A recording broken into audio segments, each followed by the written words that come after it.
A police dog wouldn't leave a dying puppy, then they found the truth. At first, it looked like grief. Valor stood outside the clinic window for hours, unmoving. Inside, the tiny German Shepherd puppy fought for his life, hooked up to tubes too large for his fragile body. But this wasn't just mourning. This was memory. And a warning. The puppy had a name now, Chance. But no one knew where he'd come from. Not officially. Not on paper. Only Caleb had known. And Caleb was gone. Until Valor, his partner in every sense of the word, started leading Riley back through shadows no one wanted to face. And behind every door, something darker waited. Burned files, broken cameras, dogs labeled defective and sold. They said dogs like Chance were born broken, but Valor knew better. This is a story about what happens when loyalty refuses to die. When a dog carries the truth his handler couldn't buy, and when love silent, scarred and stubborn drags justice back into the light. The church was wrapped in the kind of silence that demanded reverence, the kind that made even the wind hesitate at the stained glass windows. Rain had stopped hours ago, but the smell of wet stone and fading incense still clung to the air like mourning. Rows of uniformed officers lined the pews in perfect posture, hands resting over ceremonial badges, eyes masked behind layers of discipline. At the front, the flag-draped casket of Officer Caleb Vance stood like a sealed wound, immaculate, closed, and full of questions. Then came the sound no one expected. A howl. Low, raw, prolonged. It cut through the hush like a blade, primal, aching, and heartbreakingly human. The source was a German Shepherd in full canine vest, sitting just outside the sanctuary door. His coat was streaked with road dust, and his ears, though erect, trembled. His name, Shadow, had been whispered throughout the precinct for years, often followed by words like hero, tracker, guardian. But today, he was none of those things. Today, he was a friend left behind. Detective Lena Hart stiffened in her seat as the howl echoed again. She didn't look toward the entrance. She didn't have to. Shadow never cried without reason. That was the first thing Caleb taught her when they trained together. If Shadow howls, he'd said, ruffling the dog's ears, he's not just grieving, he's warning. A rustle of disapproval moved through the congregation as the dog padded down the center aisle, claws ticking against stone. No one stopped him. No one dared. His eyes, sharp, amber, dark-rimmed, never left the casket. When he reached it, he sat down slowly, shoulders hunched like an old soldier. Then, with deliberate motion, he raised his paw and scratched once, twice at the wood. Murmurs rose. A few people chuckled nervously, mistaking the act for confusion, or perhaps loyalty taken too far. But Lena's chest tightened. She rose to her feet. Shadow scratched again, this time not randomly. His claws struck the same spot on the lower left side, just above the polished nameplate. He let out a short, broken whine, then turned his head to Lena, eyes holding hers with a silent urgency. He's trying to tell us something, Lena said quietly. The priest paused mid-prayer. Someone coughed. A commanding officer, Captain Ramirez, stood up, shaking his head. Detective, I know you're grieving, but the animal doesn't understand. Let's give Officer Vance the dignity he deserves. Shadow growled low, just once, enough to still the room again. Lena took a slow breath. Captain, that dog has found missing children buried under 6 feet of snow. He's tracked killers through rivers. He doesn't guess. Ramirez's jaw tightened, but Shadow had already moved, circling the casket and sitting firmly in front of the same corner, nose nudging the panel beneath the flag. And Lena remembered something. 2 weeks before the shootout, Caleb had come into the precinct, soaked from a thunderstorm, cradling something in his jacket. A bundle of fur. A puppy. Barely alive. Found her abandoned behind a dumpster, he'd said.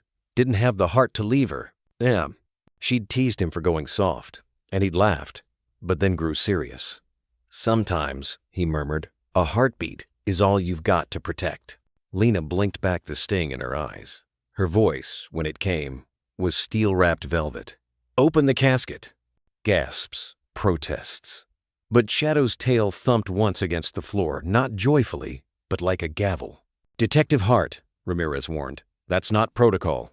Neither is burying a lie. Silence fell again, thick as smoke. A funeral director stepped forward hesitantly. Lena nodded, and with trembling hands, the man unlatched the side of the casket, lifting the lid just enough to reveal Caleb's still face, pale and peaceful. But Shadow didn't move.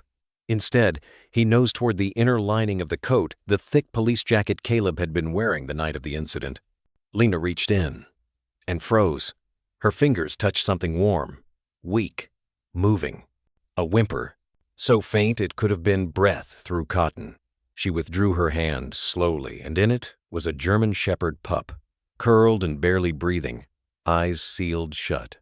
It had been pressed against Caleb's chest, swaddled in the inner lining of the uniform, where the body heat had kept it alive longer than any logic could explain. The room erupted. Some cried, some crossed themselves, but most just stared at the pup. And at Shadow, who now sat quietly, eyes closed, chest rising and falling in solemn rhythm, as if honoring the one who had saved what little he could in the final seconds of his life. Lena held the pup close to her chest, her voice thick, with something deeper than grief. "He didn't die alone," she whispered. "And he didn't die for nothing." "I'm?" And in the back of the room, where stained glass filtered a quiet shaft of light, Shadow sat like a statue, not of mourning, but of truth that had finally been heard. The chapel had returned to silence, but not peace. Muffled sobs still drifted like dust through the heavy air, settling on shoulders already hunched beneath the weight of grief. The scent of lilies and polished mahogany thickened in the lungs, a cruel perfume for a farewell no one wanted to attend. Valor hadn't moved since the service began. The German Shepherd sat like a stone statue beside the first row, posture tense, ears forward, eyes fixed. He had followed the casket with unwavering precision, nose lifted once as if seeking a scent no one else could smell. But it wasn't until the priest offered final words of passage that something shifted. His ears twitched, his head tilted slightly. Then, without warning, Valor stood. A low murmur rustled through the crowd as the dog took 3 firm steps forward, his claws clicking softly against the marble. The pews creaked as heads turned. No one moved to stop him, perhaps out of respect, perhaps out of uncertainty. He approached the casket. Riley Monroe stood near the pulpit, frozen mid-turn as she caught sight of him. Her breath caught in her throat. She had seen Valor in many states, before alert, protective, even wounded, but never like this. He hesitated for a moment, then raised a single paw and placed it gently, deliberately against the lower right corner of the casket. Gasps erupted like drops in still water. At first, it was just surprise. Then came whispers. "He's grieving. Poor thing. He doesn't understand." But Riley did. Or rather, she remembered. "Valor doesn't cry without reason," Caleb had said once, brushing sawdust off his uniform as he watched the dog nudge a boy away from a cracked stair. "He sees things we don't." That day had saved a child's life, a day that no one else remembered now but her. She stepped forward, her heels echoing across the stone floor. The priest moved, as if to stop her, but then saw her eyes, sharp, narrowed, wet, and stepped back instead. Valor let out a low, urgent whine. Then, to everyone's horror, he began to paw at the wood. Not frantically, not destructively, but with insistence, with a rhythm. His claws scratched just one spot, the same corner where his paw had rested. "Valor," Riley whispered, crouching beside him. "What are you telling me?" He looked at her then, just for a moment. And in that gaze, amber and glassy, with something deeper than pain, she felt it.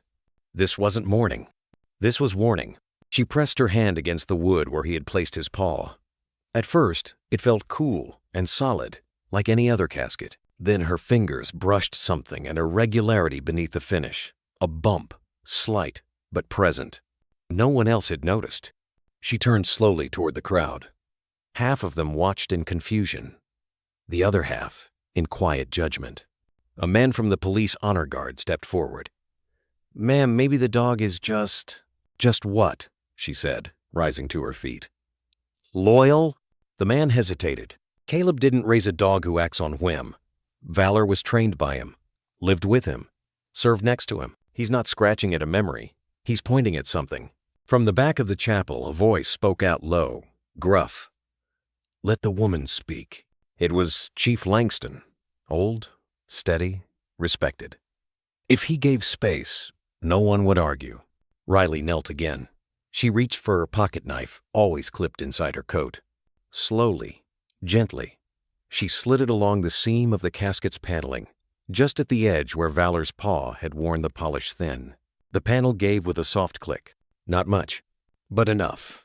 Riley's hands trembled as she worked the corner open. It was a pocket inside the lining, carefully sewn, nearly invisible.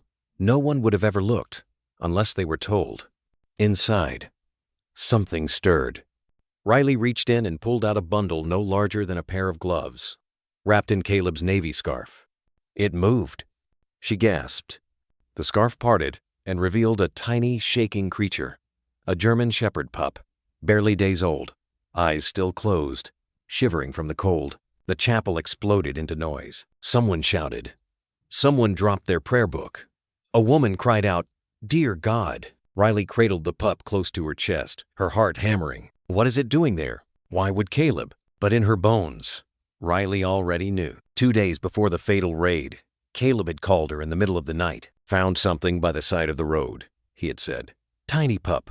Must have been dumped. She had laughed, told him he was a soft touch. He'd only said, "Some lives don't survive a second chance unless we give them the first." He must have known he was walking into danger that night. He had no family to leave the pup with. So he made a choice. He brought it with him. And in those final moments, as bullets flew and fire tore through the alley, Caleb must have done what he always did: protect the most vulnerable. Tucked the pup inside his jacket, wrapped it in warmth, gave it the only shield he had left, his body. Riley pressed her lips to the puppy's head. It whimpered softly, the sound more instinct than call. Valor sat beside her, quiet now, watching, guarding. The casket stood open, but not desecrated. It felt, somehow, more holy this way. A deeper silence fell over the chapel, one not of grief, but of revelation. Riley rose slowly, still holding the pup. She turned to the crowd. Her voice broke, but her words did not. This is who Caleb was. Not a picture in uniform, not a folded flag, but a heart that would die for something no one else saw, and a partner who refused to let his final act go unnoticed. The chapel should have been a sanctuary of silence, but the air had turned brittle. Pastor Ellison cleared his throat at the pulpit, his voice cracking as he tried to reclaim composure. Perhaps the dog is just grieving. Let us all take a moment to... Valor's paw struck again, harder this time.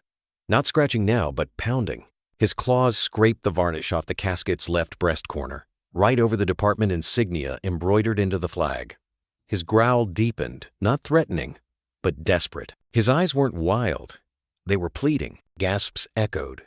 Murmurs grew legs and walked through the rows of pews. Someone near the front whispered, "Maybe we should take him outside."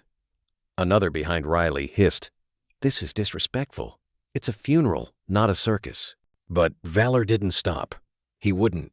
Riley Monroe stood motionless, her shoulders stiff as the first day she wore a badge.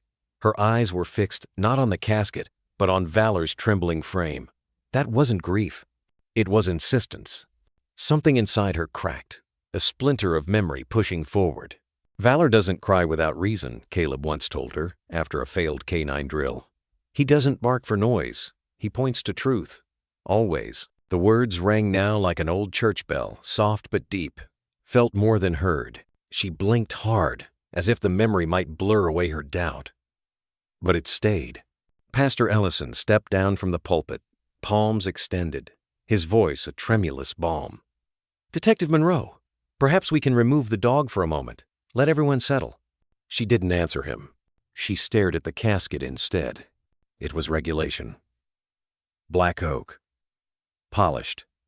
Sealed by department order. Caleb had died in the line of duty, a fatal bullet wound during a hostage breach. Closed casket by standard, especially given the trauma. But Riley had worked the scene. She was there when Caleb fell, collapsed against the alley bricks with his chest bleeding out beneath his vest. She'd held his hand while he whispered Valor's name. She remembered cradling his head, blood soaking into her sleeves, and whispering over and over, "You're okay. You're okay." Only he wasn't. But there was something else. Something that hadn't sat right. Caleb was wearing his department jacket when they found him, but later at the morgue, it was missing. They said it had been damaged, discarded. Riley never saw it again. She hadn't questioned it then. Grief made her quiet. Now grief made her speak. She stepped forward. Her boots echoed against the marble floor, each step drawing stairs.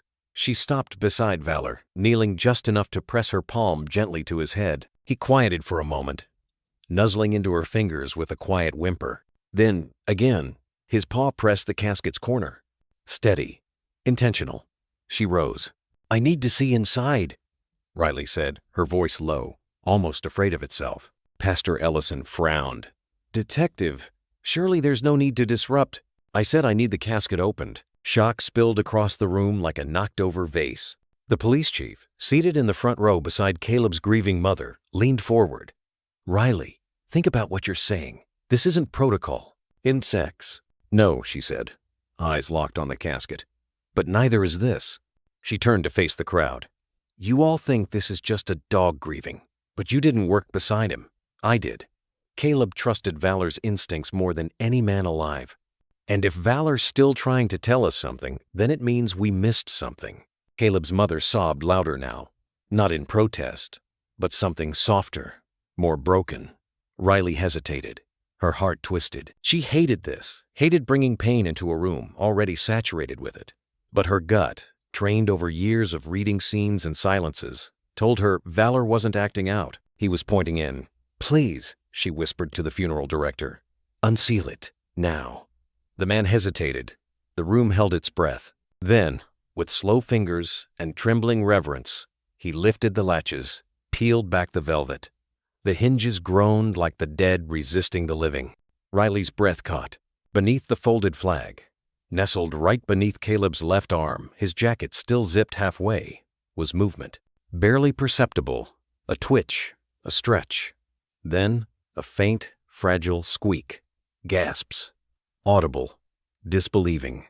Inside the casket, tucked against Caleb's still chest, was a puppy barely, a few days old, its fur soaked, its ribs visible beneath the patchy brown-gray skin. It was alive. Barely. Riley dropped to her knees. "Oh my God!" It was a German Shepherd pup, its eyes not even fully open. It whimpered again, pawing weakly at the air, its tiny lungs struggling to pull in breath. Valor whined, a sound so full of sorrow and relief it was almost human. "How?" someone muttered behind her, and then it all made sense. Riley's eyes swept the body. Caleb's jacket was the old field type, not regulation. It was zipped only halfway, the fabric stretched to cover the pup. A single tear traced down Riley's cheek. Caleb had found the pup before he died. She saw it, now saw him, scooping it up from wherever it had been left, wounded or cold, tucking it into his coat as bullets began to fly. And even as his own blood pooled inside that coat, he never unzipped it. He protected the life against his heart, even in death. No one spoke. Some wept. Others knelt. The chapel had never been quieter. Valor sat beside the casket, eyes fixed on the pup now cradled in Riley's arms. The dog licked her hand once and lay down, as if saying, "You understand now." And she did. Caleb hadn't just died a hero. He'd died being one right until the end. And thanks to Valor, the story didn't go unheard. There are silences that feel holy, and there are silences that feel haunted. In that moment, inside the chapel, as the hinges of the casket groaned and released their quiet defiance, what hung in the air was both. The congregation stood frozen, some with hands still clasped in prayer, others gripping their folded programs so tightly that the paper crinkled under the weight of their disbelief. The mahogany lid of the coffin lifted slowly, reverently, as if the very wood understood that something sacred or unspoken was about to reveal itself. Riley Monroe's breath caught in her throat. There was nothing theatrical in her decision, only instinct honed through years of chasing shadows, gut feelings, and that one voice that had never once led her astray. Valor's. The dog now stood inches from the casket's edge, unmoving, ears tilted forward, nose twitching at a scent only he seemed to understand. His chest rose and fell rapidly, not in fear but in urgency. And then they all heard it. A sound so out of place, so soft, that it could have been mistaken for the creak of the chapel's old wooden beams. But it wasn't. It came from within the casket. A whimper. The kind a newborn makes when it hasn't yet learned how to cry loud enough to matter, in a world too noisy to listen. Fragile, desperate, half buried beneath layers of fabric, ritual, and sorrow. A ripple of gasps broke through the pews. Riley leaned forward, reaching with trembling hands. Nestled beneath the fold of Caleb's uniform jacket, right at the spot Valor had frantically signaled, was a bundle of matted fur. A puppy, tiny, barely alive. Its breath came in quick, stuttered rhythms, more memory than motion. Its closed eyes, sealed shut by birth and cold, twitched at the corners. One weak paw flinched, as though trying to reach out toward the voice it must have known all along. The heartbeat of the man who had once held it close. Someone dropped to their knees in the back. Riley didn't move. She stared. The tears that filled her eyes weren't from grief now, they were from awe. How had no one known? How had this tiny life gone undetected, lying there beneath ribbons and medals and layers of polished ceremony? "Blanket!" she shouted, her voice cutting through the stunned stillness like a bell. "I need something warm now." Valor let out a deep, low growl, not of threat, but of demand. He paced beside the casket, his body tense, his gaze fixed on the fragile form in Riley's hands. The pastor, white as the lilies beside him, finally found his voice. How is that possible? That dog was buried with—" "He wasn't buried yet," Riley snapped, not cruelly, but with an edge honed by disbelief and urgency. He was protecting something. Even in death, Caleb was still protecting something. A woman approached with a shawl, and Riley wrapped the pup quickly, pressing it close to her chest, feeling for warmth. There was barely any, just a flicker, a whisper of life. The chapel had become something else now. Not a funeral, not a ceremony. It was a place reborn, a still-burning heart, inside a world that had nearly buried it. A medic in uniform came forward from the crowd. "I'm a vet tech," he said, voice quaking. "Let me help." He took the puppy gently, unwrapping and rewrapping with precise, practiced hands. As he worked, Riley stared down at Caleb's face, peaceful, unchanged, but now etched with a new kind of story. Not one of death, but of final kindness, final duty. "I don't understand," the pastor murmured. "Why would he?" Riley answered quietly, but firmly. "Because that's who he was." She remembered it now. The last week Caleb had returned from patrol in the outskirts, mud-streaked, tired, and holding a jacket tighter than usual. When she'd asked why he wouldn't take it off, he just smiled. Said something about carrying hope, and she thought it was just a metaphor. Caleb was always good with metaphors. Only it hadn't been one. He had found that puppy abandoned, shivering by the edge of the road on a rainy morning, its mother nowhere to be seen. He hadn't had the heart to leave it behind, not when it fit perfectly inside the curve of his chest and the warmth of his jacket, not when it whimpered the way soldiers do when they're too tired to be brave. He must have been carrying it when the ambush happened, when the bullets flew, when he chose to shield life with his own. Her knees nearly gave way. Someone wept loudly in the pews. A few people bowed their heads, not in grief, but in reverence. And Valor, the dog that had served with Caleb through riots, floods, gunfire, and parades, now sat quietly beside the casket. He didn't bark, he didn't whine. He simply watched, like he had known all along, because he had. Because some dogs don't need words to understand truth. The puppy stirred again, just a twitch, but it was enough. Enough to make Riley whisper through trembling lips. "You saved him. Caleb, you saved him." And maybe that was the message. That some funerals aren't just endings. Some are beginnings that we almost missed. It was the kind of dusk that held its breath when the wind didn't move, when the silence between trees seemed too still to be natural. The kind of evening that made a man slow down on an empty road, not because he wanted to, but because something inside him whispered that he should. Caleb had been driving home from a long shift. His hands were still shaking slightly, not from adrenaline, but from everything it left behind. Another domestic call gone wrong. Another child clinging to his canine partner, Valor, as if the dog was the only safety left in the world. He blinked tiredness from his eyes, one hand on the wheel, the other resting lightly on the back seat where Valor lay stretched out, ears perked. It was supposed to be a straight drive home, no distractions, no detours, but then there it was.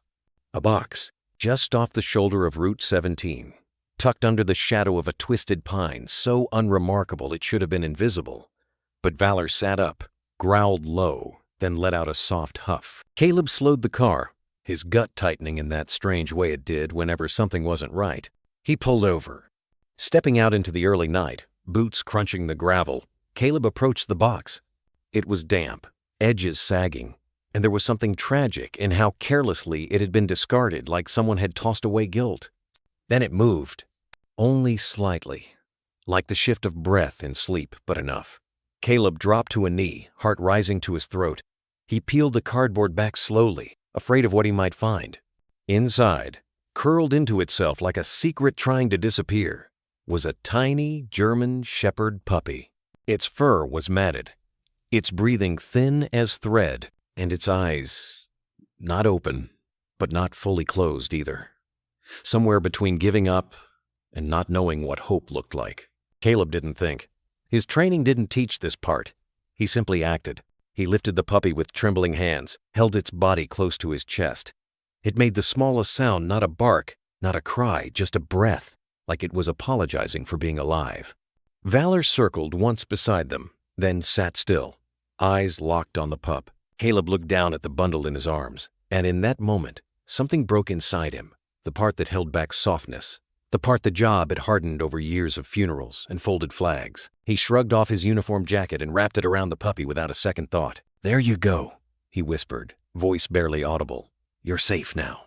He rocked slightly on his knees, jacket to his chest, feeling the faintest thud of a heartbeat against his own. The wind moved again, just slightly, as if the world had been holding still to watch. Caleb stood. He didn't call dispatch, didn't mention it over the radio. Not because he didn't trust the system, but because some things didn't belong on paper. Some things were meant to be kept quietly, like a promise. Back in the cruiser, he gently set the bundled pup inside the inner fold of his jacket and pressed it against his chest beneath the vest. Valor leaned over and sniffed, ears slightly drooped, tail tapping once in what could only be described as approval. The drive home was quiet. Caleb didn't tell Riley. He didn't tell anyone, not because he was hiding, but because it felt sacred, this one tiny good thing he could do in a world that so often felt cold. He sat up late that night, holding the pup against a warm water bottle, whispering stories from his own childhood, the kind his dad used to tell by firelight. He told the pup about Valor, about Riley and her stubborn heart, about how not everything broken had to stay broken. In the morning, he'd planned to call the vet, to figure out the next steps, maybe even keep the little guy. But dawn never came for him. The next shift was the last. A drug bust gone south, one suspect down, one kid with a gun, one moment too slow. And in that moment, as he dropped to the ground, chest tight with more than just pain, he did one last thing. He shifted his weight to protect the jacket, the one holding life, the one promise still breathing. Back in the chapel, Riley stood in stunned silence as the pieces clicked into place, not with sound, but with memory. She could hear his voice now, low and steady, echoing in a conversation they'd had 100 times. Valor doesn't cry without reason. If he's barking, you listen. If he's staring, you follow. He doesn't do drama, just truth. And this had been truth. A truth wrapped in cotton and fading warmth, tucked into the left breast of a man who'd always carried more than his fair share of burdens. The puppy, still weak, lay now in Riley's hands, no longer alone, no longer discarded. Around her, the chapel held its breath again, not in reverence for death, but in reverence for compassion. Because Caleb had died as he lived quietly, selflessly, wrapped around something fragile, refusing to let the world get colder than it already was. And now, the world had something small, something warm, something with his scent on it, a second chance, nestled in fur. She didn't cry. Not yet. But Valor leaned his head against her leg, eyes lifting, and that was enough. There are silences in the world that hum louder than sound. This was one of them. The church, once filled with murmured prayers and ritual hymns, had turned utterly still, a stillness not of reverence, but of disbelief. The moment the tiny, shivering puppy had been lifted from Caleb's chest, the collective breath of the mourners held tight in their throats. Now that breath unraveled, uneven and ragged, in gasps, sobs, and whispered confusion. Some wept harder, touched by the impossible tenderness of it all, that a man like Caleb, carved by discipline and duty, had in his final hours cradled a life so small, so breakable. Others looked away, discomfort flickering in their eyes. The notion of something hidden, something living, in a coffin meant for closure, it was too much. Funerals were for farewells, not for resurrections of questions. And amid the swirl of emotion, Riley Monroe stood frozen near the altar. She hadn't moved since the discovery. Her spine stiff, hands clenched at her sides, like a soldier resisting tremor. But inside, a fault line had split wide open. Caleb. His name throbbed against her ribs like a bruise. Her phone buzzed in her pocket. Riley didn't register it at first. Not until Valor, who had stayed pressed beside the stretcher, now bearing the weak puppy, let out a low whine and glanced back at her. It was as if he was reminding her of something, calling her back into the world. She reached into her coat, fingers trembling now, and pulled out the device. One unread message. Caleb Vance. The timestamp seared into her mind. 12:17 a.m. The night he died.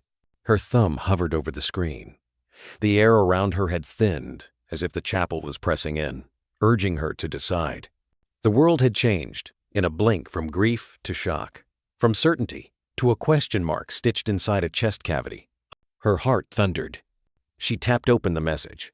Riles, if anything happens tonight, remember Valor listens better than most people. And sometimes, not all stories end where they're supposed to. I'll explain soon. That was all. No punctuation at the end. No goodbye. Just a cryptic thread left dangling in the wind. She read it again. And again. The message hadn't just been unread, it had been unconsidered, dismissed, buried with the grief. But now, it sounded different. Like a knock on a locked door in the back of her mind. Riley? Someone murmured. She turned. Pastor Ellison, his old face etched with concern, approached her gently. They're taking the puppy to the emergency vet at St. Vincent's. It doesn't look good. Riley nodded once, barely breathing. I'm going with him. The pastor hesitated. Are you sure? You've been through... Yes, she cut in, softer this time. He wouldn't want it alone. Neither would Caleb. At the far end of the chapel, Valor had already begun walking. Not barking, not pulling, just walking steady and sure toward the doors, following the stretcher where the paramedics had wrapped the fragile puppy in Caleb's funeral flag, now serving as makeshift warmth. His silence said more than any ceremony could. As Riley stepped down the aisle, mourners parted instinctively. She caught snippets of their voices. Did he know it was in there? Maybe it was some kind of symbol. No, dogs don't lie like that. First time I've ever seen one stop a funeral. M? The words rolled past her like wind through wheat. None of them mattered. Not now. What mattered was this. Caleb had carried life into death, risked uniform and honor for something no one else would have noticed. And maybe he had known something. Maybe that message on her phone had been a breadcrumb, a whisper in the dark. Outside, the air was cold, the kind of cold that curled into your collarbones and sat with you. Riley followed the ambulance on foot as it eased away, sirens off out of respect. Valor trotted beside her, his gait unshaken. If grief had slowed her steps, his resolve quickened them. She glanced at him. You knew, didn't you? She whispered. His ears twitched, but he didn't break stride. Maybe dogs didn't answer with words. But they answered in other ways, in the way they wait by doors that won't open, or nudge hands that won't lift, or scratch at coffins because something inside them is still alive. They reached the parking lot. Detective Morgan pulled up in her squad car, rolled down the window. Hop in. I'll drive. Riley nodded, sliding into the front seat as Valor leapt gracefully into the back. The moment the doors shut, silence returned. But this time, it didn't feel hollow. It felt charged, like a storm waiting just beyond the horizon. As the car pulled away from the chapel, Riley looked back one last time. The church doors stood open, mourners still lingering in the doorway, unsure of what they had just witnessed, a disruption or a revelation. She couldn't answer for them, but something inside her shifted. This wasn't just grief anymore. It was a thread pulling her toward something unfinished, something Caleb hadn't gotten the chance to say. And if Valor had taught her anything, it was that silence is never empty when a loyal heart fills it. The wind by the river carried a chill that didn't belong to July. Detective Riley Monroe stood in the exact spot Caleb had been called to, where the 911 dispatch had marked an abandoned white van near mile marker 12. The grass still bore the tire tracks, deep and angry, as if the vehicle had peeled away or arrived in panic. The air was thick with gnats and memory. She knelt, letting her fingers brush the crushed blades. Still damp beneath, though there hadn't been rain since the night of the shooting. Something clung to the dirt oil. Number, too light, chemical, unnatural. Valor stood nearby, nose low, hackles stiff. The German shepherd didn't bark. He didn't whine. He just circled slowly, methodically, as if memory lingered in scent. As if ghosts bled into the ground and he could still smell Caleb's footsteps pressed into the mud. There were no witnesses, no bystanders, just a hollow call to a dead-end road that now screamed louder in silence than any siren ever had. Riley exhaled, the breath catching in her throat. She had been here before, a decade ago, with Caleb still rookies then, still green behind the badge. They'd come to this stretch for a narcotics case. Back then, they laughed about getting poison ivy and eaten alive by mosquitoes.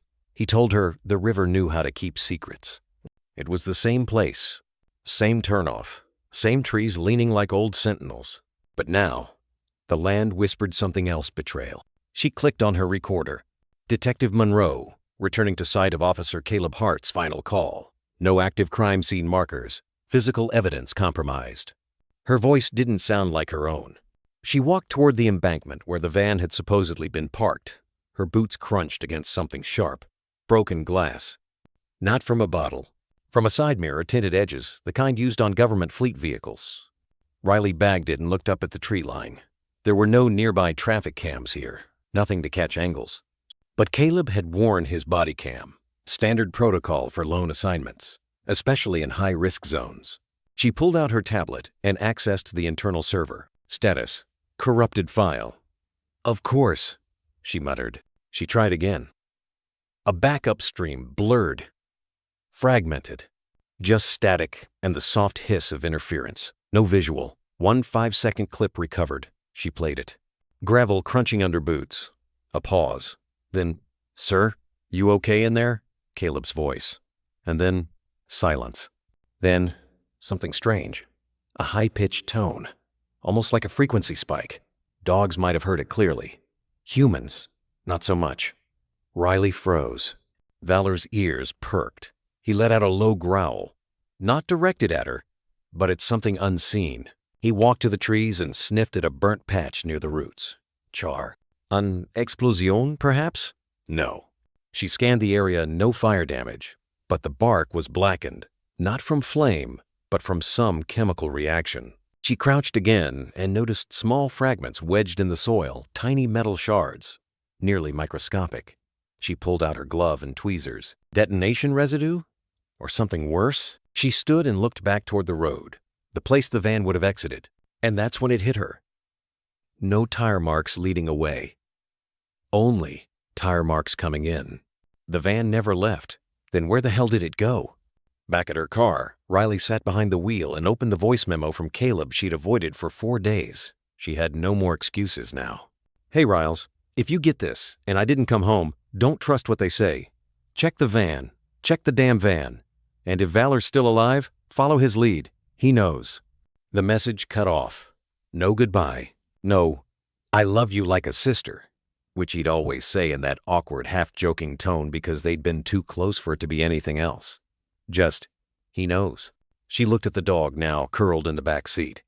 His amber eyes watched her not expectantly, but knowingly, as if he remembered something she didn't. He pawed at the passenger door. "Valor?" she whispered. He pawed again, then barked once, sharp, urgent. She opened the door. Valor leapt out, not running wild, but trotting with purpose. Back toward the embankment, back toward the tree line. She followed. 50 yards in, He stopped at a patch of dirt disturbed by something recent, a pile of leaves poorly covering a shallow hole. Riley's heart pounded. She brushed them aside, and there it was. A micro-tracker, camouflaged to look like a stone. And next to it, partially buried in mud, a torn badge. Not Caleb's, but similar. Worn by federal agents. One corner burned, initials barely legible. Bio. She didn't need the rest. She'd seen that classification before. Bio Integrity Unit. Not local. Not even state. Military-grade protocol. Whatever Caleb found that night in that van, it wasn't just drugs or a vagrant. It was something someone wanted erased. She felt the hairs rise on her arms. There were no shell casings found at the scene. No blood splatter where Caleb supposedly died. Only a statement from the coroner. Single shot to the heart. No struggle. Quick. Too clean. Too sealant. Too staged. And the surveillance on the city pole nearby? Offline. Not faulty. Scrubbed. She turned toward Valor, who stood motionless now, tail stiff, ears back. He whined once, low and soft, and nudged the torn badge gently with his nose. She picked it up, tucking it into her jacket. Something deeper was buried here. Not just a cover-up, a message. And now, that message had teeth. Back in the cruiser, Riley started the engine, but her hands shook on the steering wheel. She had to tell someone. But who could she trust? The department had signed off on Caleb's death faster than any line-of-duty death she'd seen. And if he'd been investigating something off the books... She looked back at Valor. He stared out the window. Silent. Not wagging. Not panting. Just waiting. She whispered, "We're not done, are we, boy?" He didn't move, but she swore she saw him blink once. Slow, deliberate, as if saying, "Number." The precinct locker room echoed with silence. Metallic doors lined the wall like solemn sentinels, guarding pieces of lives most had stopped trying to understand. Riley stood in front of Caleb's locker, her badge clipped tight to her belt, but her heart nowhere near its usual place of calm. Her hand hesitated at the latch. Valor sat beside her quiet, composed, but his ears twitched slightly, his nose subtly lifting to catch whatever memory still lingered in the cool air. It had been a week since the funeral. The puppy, named Ember by the attending vet, was now stable. But Riley had barely slept since the day they cracked the casket. The question kept gnawing. Why was there a puppy in Caleb's jacket? And now she was here, trying to breathe inside a space that still smelled faintly of Caleb's sandalwood soap, cheap coffee, worn leather. Her hand finally turned the latch, the locker creaking open. Inside was order. Perfect order. That was Caleb. Boots polished. Spare uniform hung, neatly pressed. On the top shelf sat a small framed photo of them both at the academy graduation, arms slung around each other's shoulders, the early sun turning the world golden. Riley's throat caught. She began sifting notebooks, old reports, worn gloves. Nothing out of place, nothing odd. Valor stood, ears now sharp. He stepped forward, nose close to the ground, moving with intention. Then, like someone tugging at a thread that had waited too long, he let out a short bark. Not loud, but precise. His paw struck the inner left panel of the locker once. Then again, Riley turned. "What is it, boy?" she whispered. Valor looked at her, then back at the panel, pawing more deliberately now. His eyes dark and unwavering, said what he could not. Look deeper. Riley leaned in. The panel was metal like the rest, but her fingers felt it just barely a shift in resistance along the edge. Years on, the force had trained her hands to notice what the eyes often overlooked. She reached into her pocket knife, flicked it open, and ran the flat edge along the seam. Click. The panel popped outward with a reluctant sigh. Behind it, a narrow, hollow space, no wider than a hand. Folded inside was a torn piece of paper, blotched, frayed at the edges and smeared with something deep and ruddy. Blood. She froze. Slowly, she unfolded the paper. On one side, a veterinarian bill dated 2 days before Caleb's death, from a clinic outside district jurisdiction. On the back, hastily scribbled, were coordinates. No label, no context, just numbers. Riley read them once, then again, heart thudding like the rhythm of a warning. Under the coordinates was a single word, if not me. Nothing else. The ink was smeared, rushed, but the weight of it settled on her chest like grief made flesh. She looked down at Valor, who had gone silent again. But his gaze hadn't left the note. Did he know? She whispered. Did you know? Valor let out a low whine. It wasn't a sound of fear. It was memory. Recognition. Riley stepped back, breath shallow. The locker, which had felt like a shrine a few minutes ago, now loomed like a doorway. She closed it gently, the metallic click feeling heavier than it should have. She sat down on the nearby bench, note still in her hand, knees barely holding her up. Had Caleb anticipated something?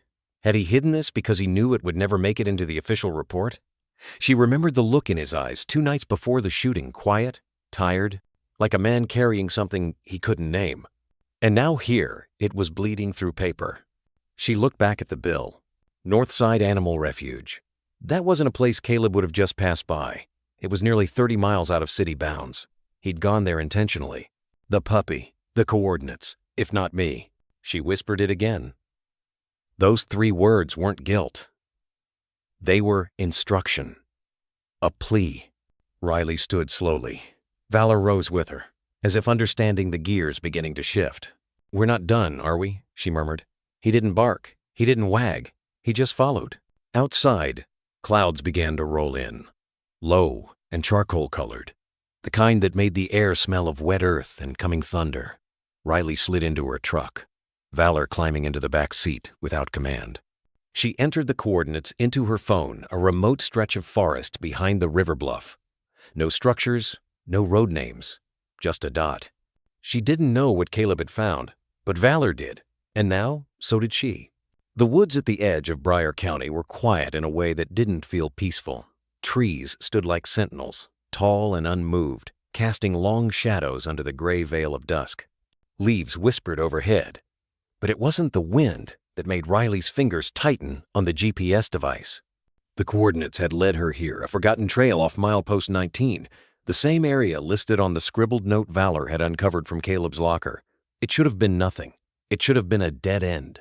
But Valor didn't think so. He moved ahead, low and deliberate, nose brushing over disturbed ground, pawing at a shallow mound of earth hidden behind a thicket of blackthorn. A broken branch, dried mud clinging to something rectangular, half buried. Riley knelt down, her breath caught somewhere between her ribs. She dug gently, the dirt cool and stubborn beneath her nails. There it was, a black dash cam, cracked down the middle, caked in earth and flecks of dried blood. Caleb's. Her pulse stuttered. He had buried it, or someone had out here, far from the precinct, from evidence lockers and official chains of custody, as if to protect something, or to hide it. She held the device in trembling hands. For a moment, she didn't move.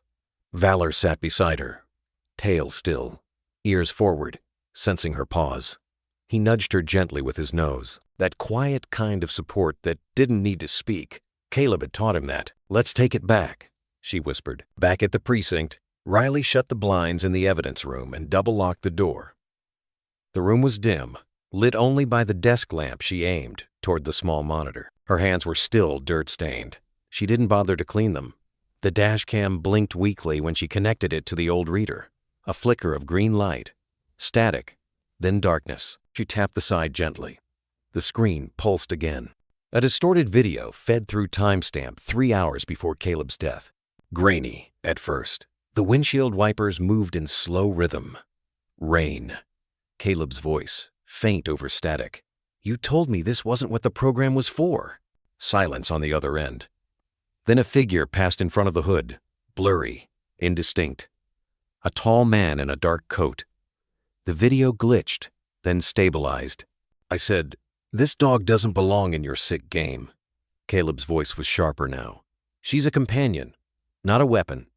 Another voice responded, too low to hear clearly. The tone was cold. Even distorted, Riley could hear the tension slicing through the air. "This is why you're off the list," Caleb said. "You crossed the line, and I'm going to report it. The camera shook suddenly. A loud thud. Caleb stepped back from the hood, reaching toward his belt. Static swallowed the rest of the video. Frame. Freeze. Silence. That was it. Riley stared at the screen. Her hands clenched into fists, nails digging into her palms. The image of Caleb's face, resolved for just a second, burned into her vision. He had known something. He had tried to stop it. And it had killed him. She sat back in the chair, her breath shallow. Valor rested his head on her knee, silent and still, eyes watching hers with a kind of knowing ache. He didn't need to see the video. He already understood. Maybe he had always known, in the way dogs do, by scent, by instinct, by a truth unfiltered by human doubt. She remembered something now, a line Caleb had once told her when they were rookies, back before the weight of duty carved itself into their backs. The difference between us and them, Riley, is we choose what we stand for. They follow what we pretend not to see. She hadn't understood it then, but she did now. The program Caleb referenced, it had to be the Pilot K-9 deployment plan from earlier that year. The one that introduced behavioral modification in trauma dogs, assigning them roles beyond their limits. It had sounded ambitious on paper, ethical even. But Valor had been removed from the initial list. Caleb had filed for his retirement instead. And now, Riley knew why. She looked down at the screen again, froze the image where Caleb stood defiant, eyes steady in the moment before the world cracked in two. The knock at the door startled her. Detective Monroe peeked in, holding his coffee, squinting against the dark. "You still in here?" She minimized the screen. "Yeah, just following something." He frowned, sensing the weight in her tone, but didn't press. You hear about the press conference tomorrow? "Number. They're wrapping up the case. Final statements. Closure." She said nothing. "Riley." Monroe hesitated. "You don't think it was just a mugging, do you?" She didn't answer. Instead, she turned the dashcam monitor toward him, paused on Caleb's face. Then hit play. By the time the video ended, Monroe looked pale. "Jesus." "Yeah," Riley said softly. "And this is just the surface." He looked at Valor, then back to her. "What now?" She stood, her posture steadier than she felt. "Now we dig." Valor rose with her, tail sweeping the floor once, ears alert. Outside, thunder rolled faintly over the hills. Something was coming, but so was the truth. The whir of the oxygen chamber hummed faintly, a cold mechanical heartbeat in the stillness of the dimly lit recovery room. The puppy, just weeks old, lay curled in a nest of soft cloth and trembling breath. His chest rose with uneven, shallow effort. Each inhale a small miracle, each exhale a prayer whispered into silence. Riley sat in a corner chair, her uniform jacket still stained with dried tears and funeral dust.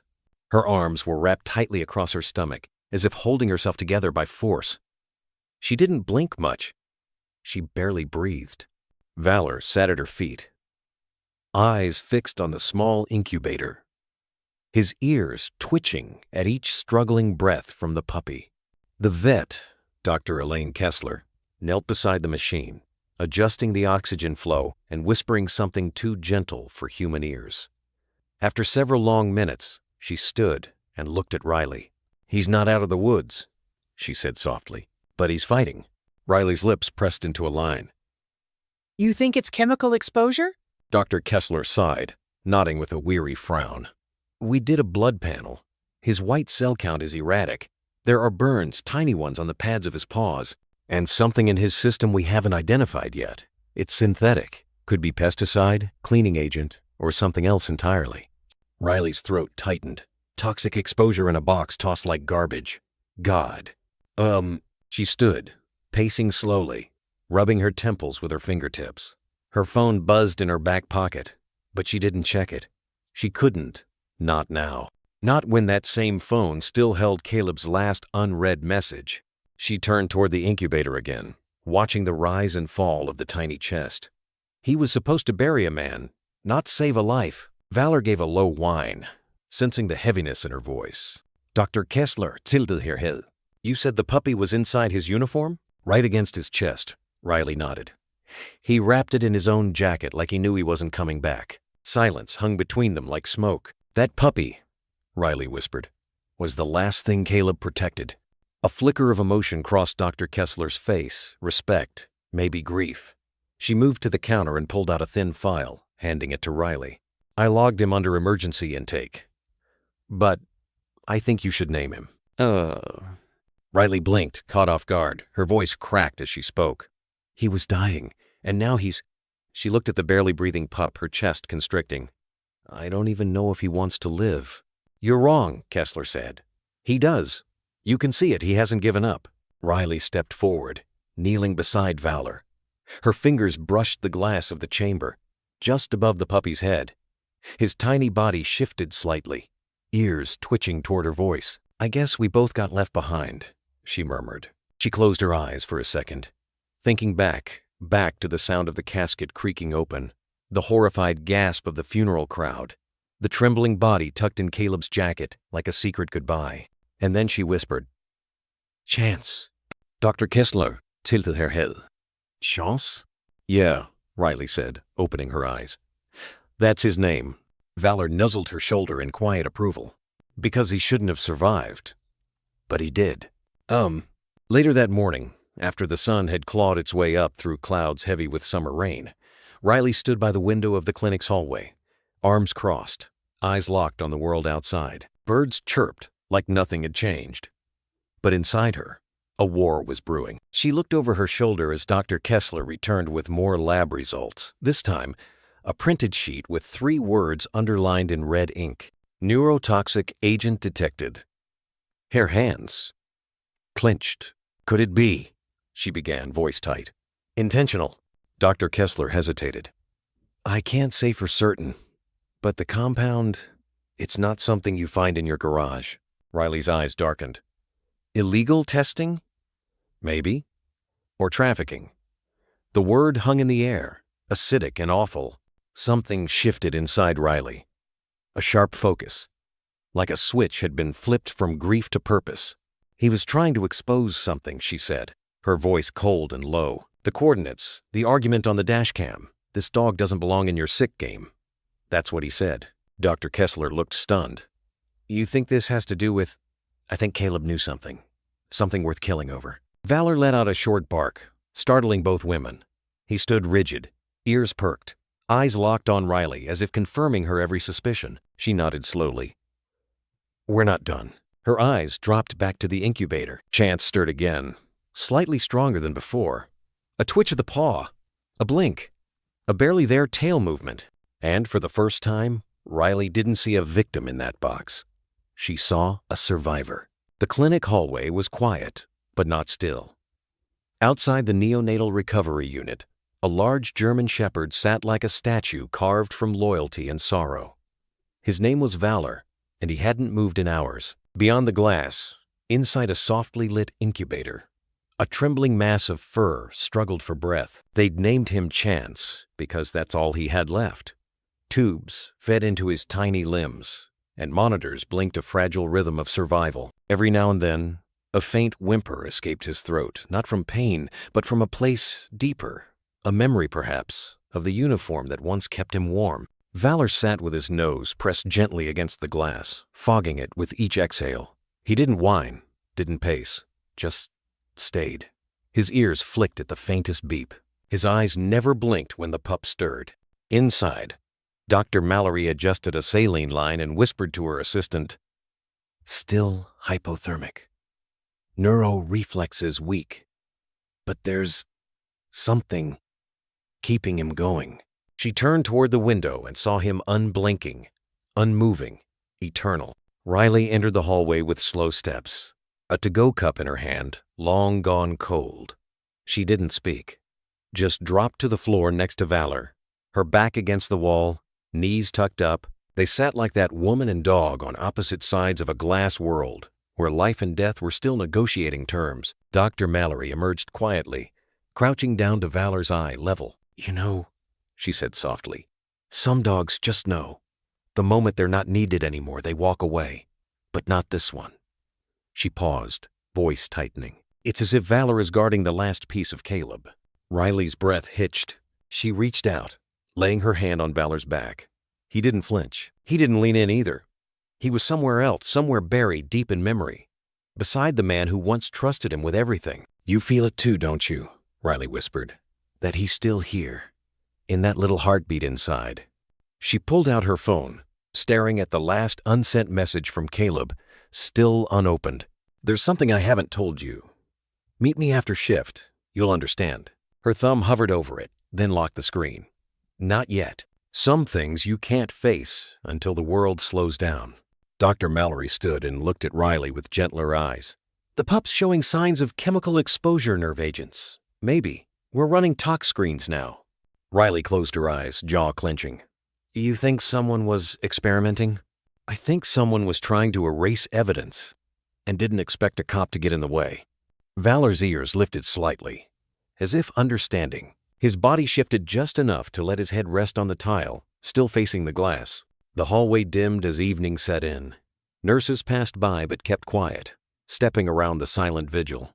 It wasn't until a janitor made a bit too much noise dragging a bin that Valor lifted his head and gave one sharp bark, not loud, but precise. A warning. Dr. Mallory smiled sadly. See? Even now, he's protecting him. That night, Riley didn't go home. She curled up in the hallway corner with her jacket around her, not to sleep, but to remember. To piece together every moment she'd missed, every time Caleb came home late, every smile that masked something heavier. She watched Valor through the night. He never slept. When the pup stirred, Valor would lift his head. When the monitors beeped irregularly, he would stand, nose twitching. And when things steadied again, he'd return to the window, his silent post. By dawn, Chance made a sound that almost resembled a bark, a cracked whimper, weak but insistent. The kind of sound that doesn't come from lungs, but from instinct.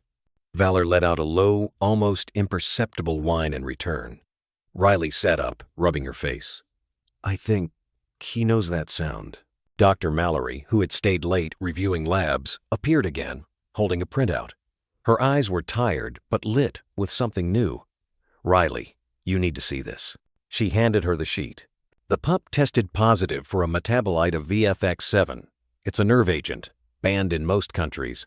Riley's voice dropped. "Military grade?" Dr. Mallory nodded grimly. "It doesn't just kill, it trains, causes aggression, desensitization. Someone was trying to rewire this puppy's brain." Riley swallowed hard. "Experimental knee programming. Or worse," Dr. Mallory added. "Disposable test subjects." Valor suddenly stood. He moved closer to the glass, paw raised, tapping gently. Inside, Chance had turned his head toward the window, tiny eyes barely open, nose twitching toward something he couldn't see but could feel. Recognition. Riley stepped beside Valor, heart pounding. "Caleb didn't just rescue a puppy," she said aloud, almost choking on the realization. "He rescued evidence." Valor didn't move. He didn't have to. The message had already been passed from one life to another, from a fallen partner to the four-legged sentinel still standing guard.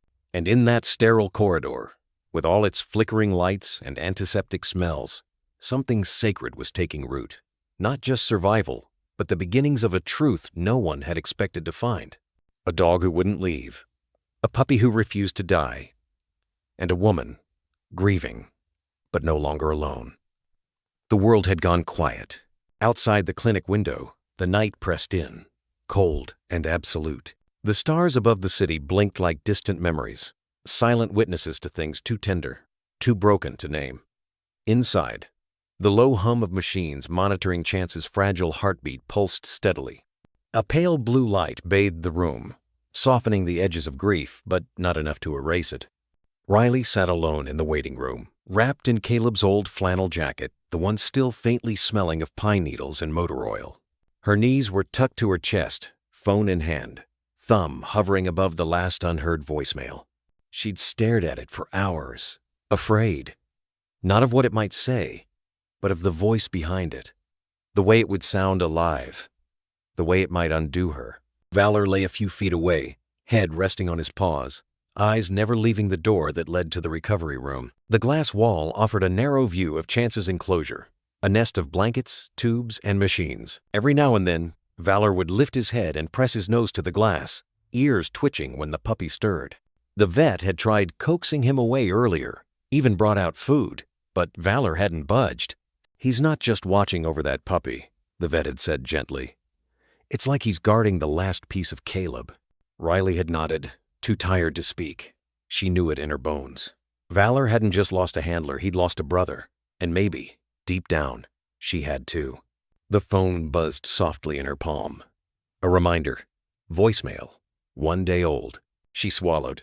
Her thumb tapped the screen. There was a pause, then static. Then Caleb's voice, raw and unfiltered, broke through like a crack in the night. "Hey, it's me. I know you're probably knee-deep in case reports, but I need you to listen. Really listen. I found something, Riles. I think it's big, and it's dirty. You know how we thought the illegal K-9 training ring shut down last year? It didn't. It just changed names, changed faces. And this time, they're using puppies, abandoned ones. Some of them never make it past testing. They're a rustle. If something happens to me, if I can't tell you in person, Valor will know. Just follow him, he'll take you there. Tell them I tried. Tell Chance. I'm sorry I didn't get to see him open his eyes again." Click. Riley didn't realize she was crying until the phone slipped from her hand and hit the floor with a dull thud. The tears came fast. Not loud, not wild, but deep. The kind that hollowed you out from the inside. The kind that wrapped around your ribs and squeezed. Caleb hadn't just known he was in danger. He'd planned for it. He'd trusted Valor more than anyone. Even in death, he believed the dog would lead them home. Her sobs quieted into silence, breath slowing. She stared at the speckled tile floor, the grains in the grout, anything to anchor her. Then she looked up. Valor was no longer watching Chance. He was watching her. His eyes, dark, steady, unwavering, met hers across the room. And in that stillness, Riley felt it. A current, a signal. The phone's words echoed again, not from memory, but from something deeper. "Follow him." Valor stood, tail low, ears forward. Not tense, but alert, waiting. She wiped her face with her sleeve and whispered hoarsely, "You heard it, didn't you?" He didn't bark, didn't move, just stared. And somehow, that was answer enough. Riley rose slowly, her legs stiff from hours of stillness. She crossed the floor and knelt beside him, running her fingers through his thick fur. The dog leaned into her hand for a brief second, a silent agreement, a pact between souls that had both lost the same man. Then he turned toward the clinic door and looked back once. Riley nodded. "All right, boy," she murmured, voice steadier now. "Let's find the truth. For Caleb, for Chance, for every life they tried to silence." Outside, the wind shifted. Leaves brushed the sidewalk like quiet applause. The kind the dead might give the living when they choose not to break. Inside the recovery room, Chance let out a faint, muffled whimper, as if sensing the tide changing. Riley glanced back once. "Hold on, little guy," she whispered, then turned toward Valor and walked into the night. Riley is warned by her superior not to stir up conspiracy theories. The official record says Caleb was shot in a robbery gone wrong. She resigns temporarily, taking Valor and Chance with her, determined to find the truth. The precinct hallway was too clean, too quiet, like grief had been scrubbed from the walls. Riley moved down it slowly, her badge clipped but barely visible, eyes dull from nights without sleep. At her heels, Valor padded silently. Not just a presence, a witness. Inside Captain Miles's office, the blinds were closed. The man himself stood by the window, tie loosened, hands clasped behind his back. He didn't turn when she knocked. "Come in, Riley," he said. "Close the door." She did. The soft snick of the latch felt louder than any siren. "I've seen the reports," Riley began. "They don't make sense." Miles still didn't face her. "I know. Then why are we burying it?" Now he turned. His eyes, once kind, were guarded. "Because we're not the FBI. We're not internal affairs. We're a precinct in a city that doesn't sleep unless it's told everything is under control." Riley's throat tightened. "And Caleb? He gets chalked up to some random robbery in a part of town he wasn't even assigned to?" "He died in uniform," Miles said. "That's more than most of us get." "That's not enough." A pause. Then, carefully, "I've heard you've been asking around about surveillance tapes, dashcam logs, things that should have been sealed. I'm not asking, she said. I'm looking. There's a difference. Miles sat, finally. Don't turn this into a conspiracy. I knew Caleb too. He was one of the good ones, but poking around will only get you hurt. Riley placed her badge on the table, gently, almost reverently. I'm not poking, Captain. I'm resigning. Temporary leave if you'll let me. Full resignation if you won't. Riley, she stepped back. If something's wrong in this city and it killed Caleb, I'll find it, with or without a badge. There was a silence so heavy it seemed to bend the air. Then Miles looked at Valor, sitting straight and still beside her. You're taking the dog too? I'm not taking him, she said softly. He's already chosen. Back at her apartment, Riley sat on the floor, legs folded, arms around Chance. The pup was finally breathing easier, though a faint tremble still ran through his limbs like he hadn't yet figured out how to stop being afraid. Valor lay nearby, his body between them and the door, as if even now rest meant vigilance. The silence was a kind of mourning. Not loud, not tear-stained, just wait. Riley reached for Caleb's notebook, the one they had found under the floorboards, in a compartment even she didn't know existed until Valor pawed it loose. The pages were sparse, notes scrawled in shorthand and half-code, but the most important parts weren't written. They were remembered. Follow him, Caleb's voice echoed in her mind from the voicemail that broke her 2 nights ago. Valor will know. She brushed her hand down the pup's back. He named you Chance. Did you know that? I didn't. Not until the vet handed me the bill with the name scribbled on the back. Chance's ears flicked, as if recognizing his own name for the first time. He gave a faint whimper, nuzzled closer. We're not supposed to be doing this, she whispered. But I think that's why we have to. By morning, Riley had packed the essentials. The case files, her sidearm, the coordinates Caleb left behind, and enough medical supplies to tend to Chance's condition should it worsen. She didn't tell anyone she was leaving. There was no one left who'd understand. She loaded Chance gently into the back seat of her Jeep, where a soft blanket formed a makeshift nest. Valor jumped into the passenger side without being told. Facing forward, eyes sharp, the city rolled by in silence. The buildings, the traffic lights, the sounds of radios blaring from open windows. It all felt distant now, like something she had stepped out of but never truly belonged to. This is crazy, she muttered, voice cracking. Valor turned to look at her. Just once, long enough, then faced forward again. By mid-afternoon, they reached the edge of the industrial district where warehouses loomed like forgotten giants, and the air reeked faintly of metal, salt, and diesel. This was where the abandoned van had been found, where Caleb's last body cam footage had been corrupted, scrubbed, where everything started to go wrong. She pulled over, engine off. Valor's ears perked. Chance shifted in the back, eyes fluttering open. Despite his fragile state, his small nose twitched rapidly, catching something only he and Valor could sense. Riley stepped out, hand resting on the roof of the Jeep. We'll go from here. Yes. They moved through brush and gravel, a trio of unlikely fugitives, one driven by grief, one too broken to understand, and one too loyal to turn back. Each step brought Riley closer to the one truth no one else seemed to want. Caleb had been silenced, not by accident, but by design, and someone out there was still watching, still waiting, still afraid of what Valor might remember. As the sun began its slow descent behind the warehouse roofs, casting long shadows across rusted steel and broken glass, Riley stopped. She looked down at the small, shaking pup at her feet. Then up at Valor, who stood alert, nose lifted, tail stiff. She didn't need Caleb's words to know. Valor had picked up the trail, and wherever it led through truth or danger, they would follow. Together. It started with a pause. Not a bark, not a whine. Just the way Valor stopped at the edge of the alleyway, ears perked, body stiff as stone, nose lifted to the air like something in the shadows had called his name. Riley adjusted the strap of her duffel bag, one hand instinctively resting on the leash, clipped loosely to Valor's collar. But he didn't pull. He waited. Then, slowly, he moved. They walked for hours, not in miles, but in corners, forgotten alleyways where the wind carried scents most humans had long learned to ignore.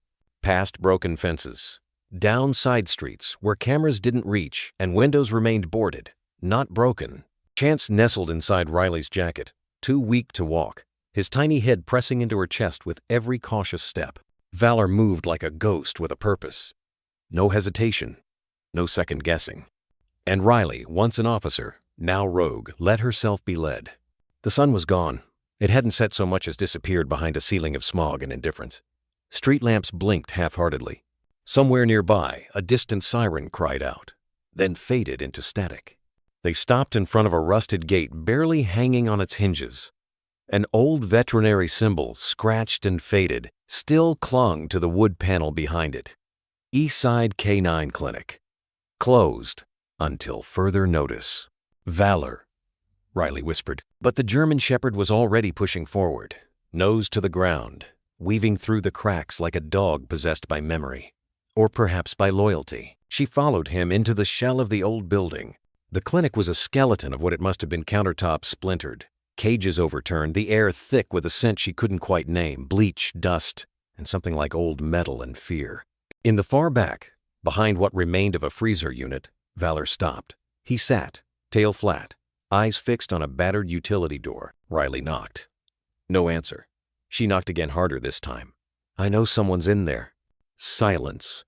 Then a voice, raspy, irritated. "Clinic's closed." Riley narrowed her eyes. "Not here for vaccines. I need to talk to Milo." A pause. Then the click of bolts sliding back. The door opened 2 inches.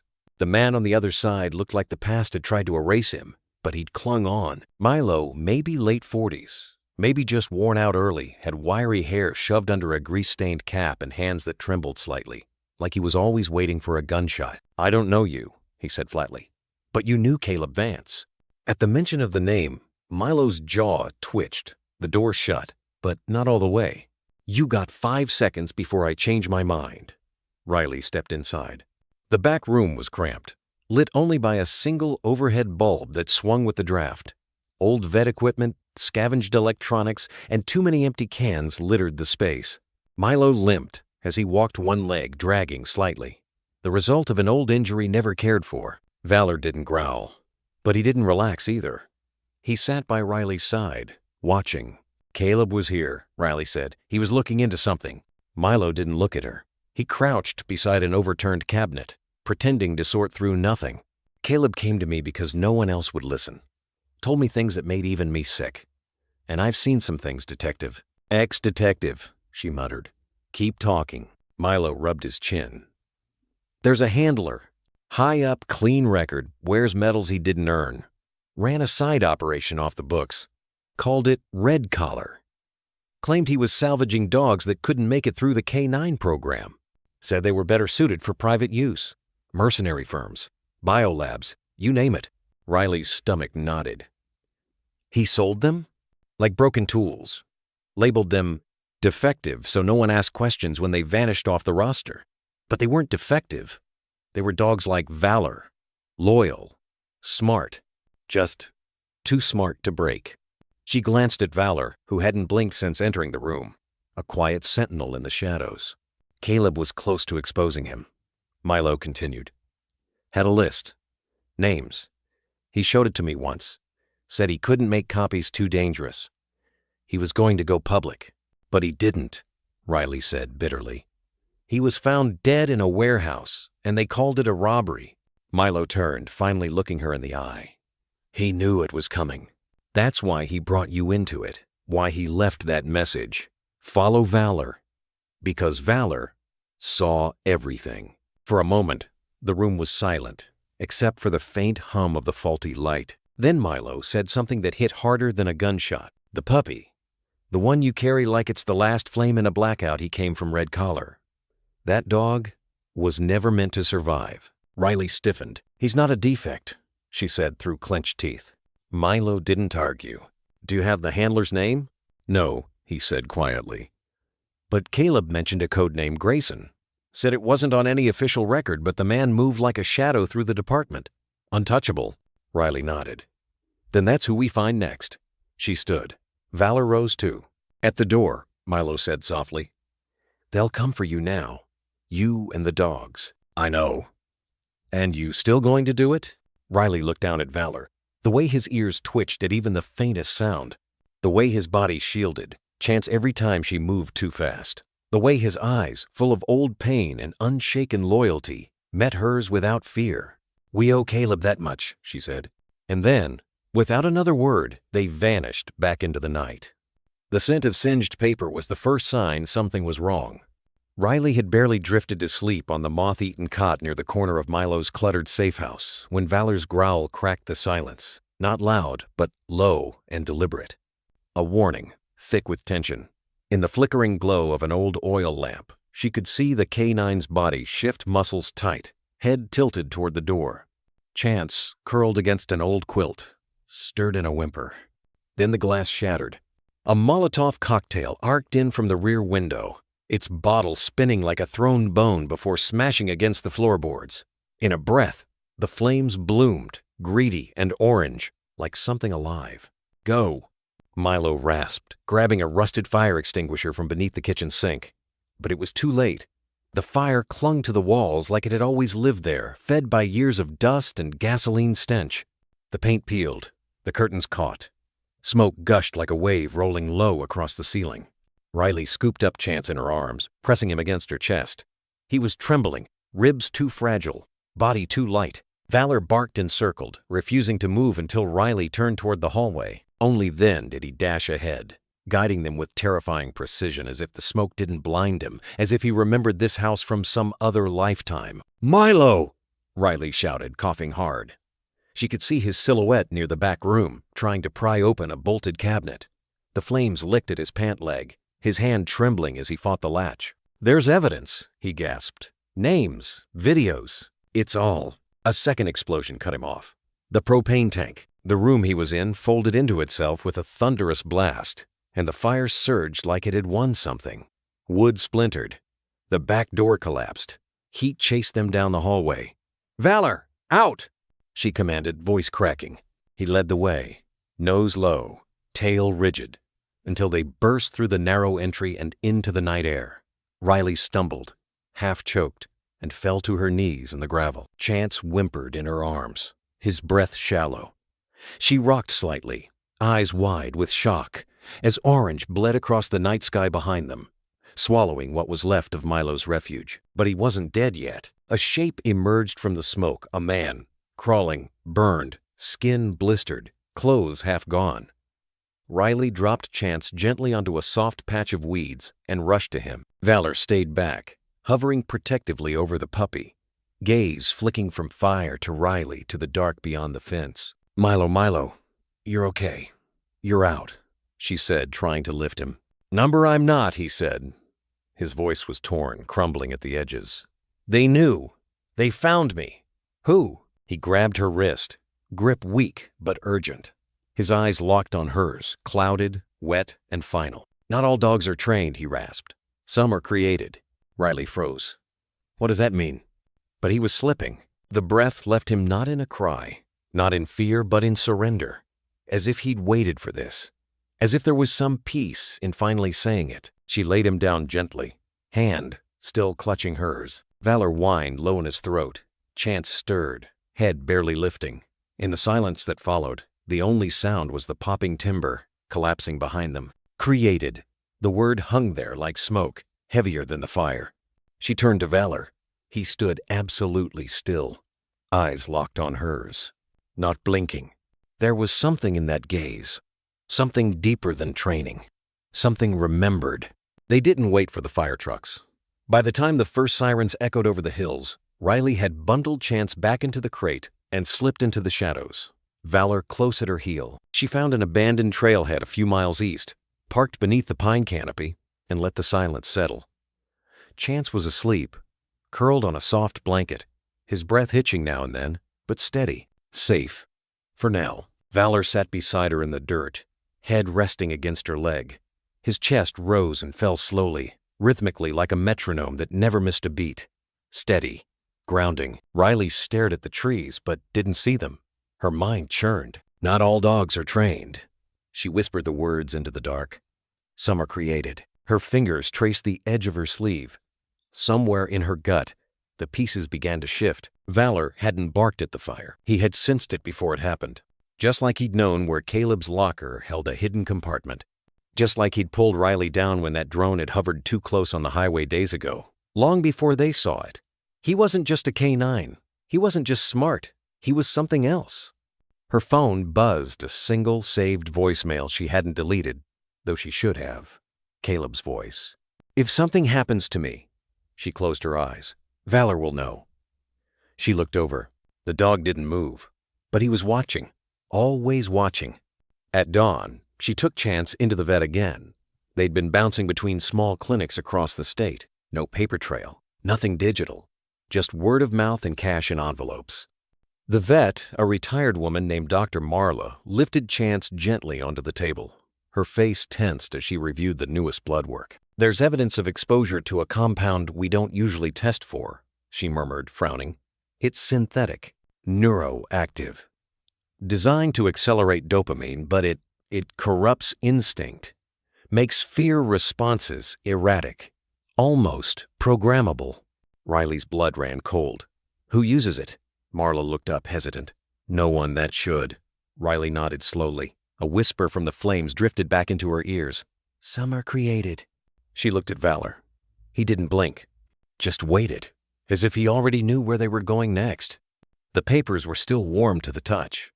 They'd barely survived the fire, stuffed hastily into a dented metal lockbox that Riley had spotted in the brush behind Milo's hideout hours after the flames died down. Valor had led her to it, nose low to the ground, steps urgent but quiet. The box was half buried beneath singed tarps and old chain links, soot-stained and heavy with secrets. Now, in the back room of an old auto repair garage she'd rented under a false name, Riley sat cross-legged on the cold concrete floor, sleeves rolled up, eyes scanning every sheet as if each line carried the weight of a bullet. Valor lay beside her, ears twitching at every sound outside, but otherwise still like stone. Chance slept curled up in a makeshift crate lined with a flannel jacket, the slow rhythm of his breath the only softness in the room. The documents were disorganized, handwritten notes mixed with printouts, yellowed vet records folded into invoices for behavioral modification equipment. Some files were coded, using terms like Canine Class D or Stimulus Resistance Index. Others were chilling in their bluntness: euthanasia orders, discharge reports, brainwave response charts.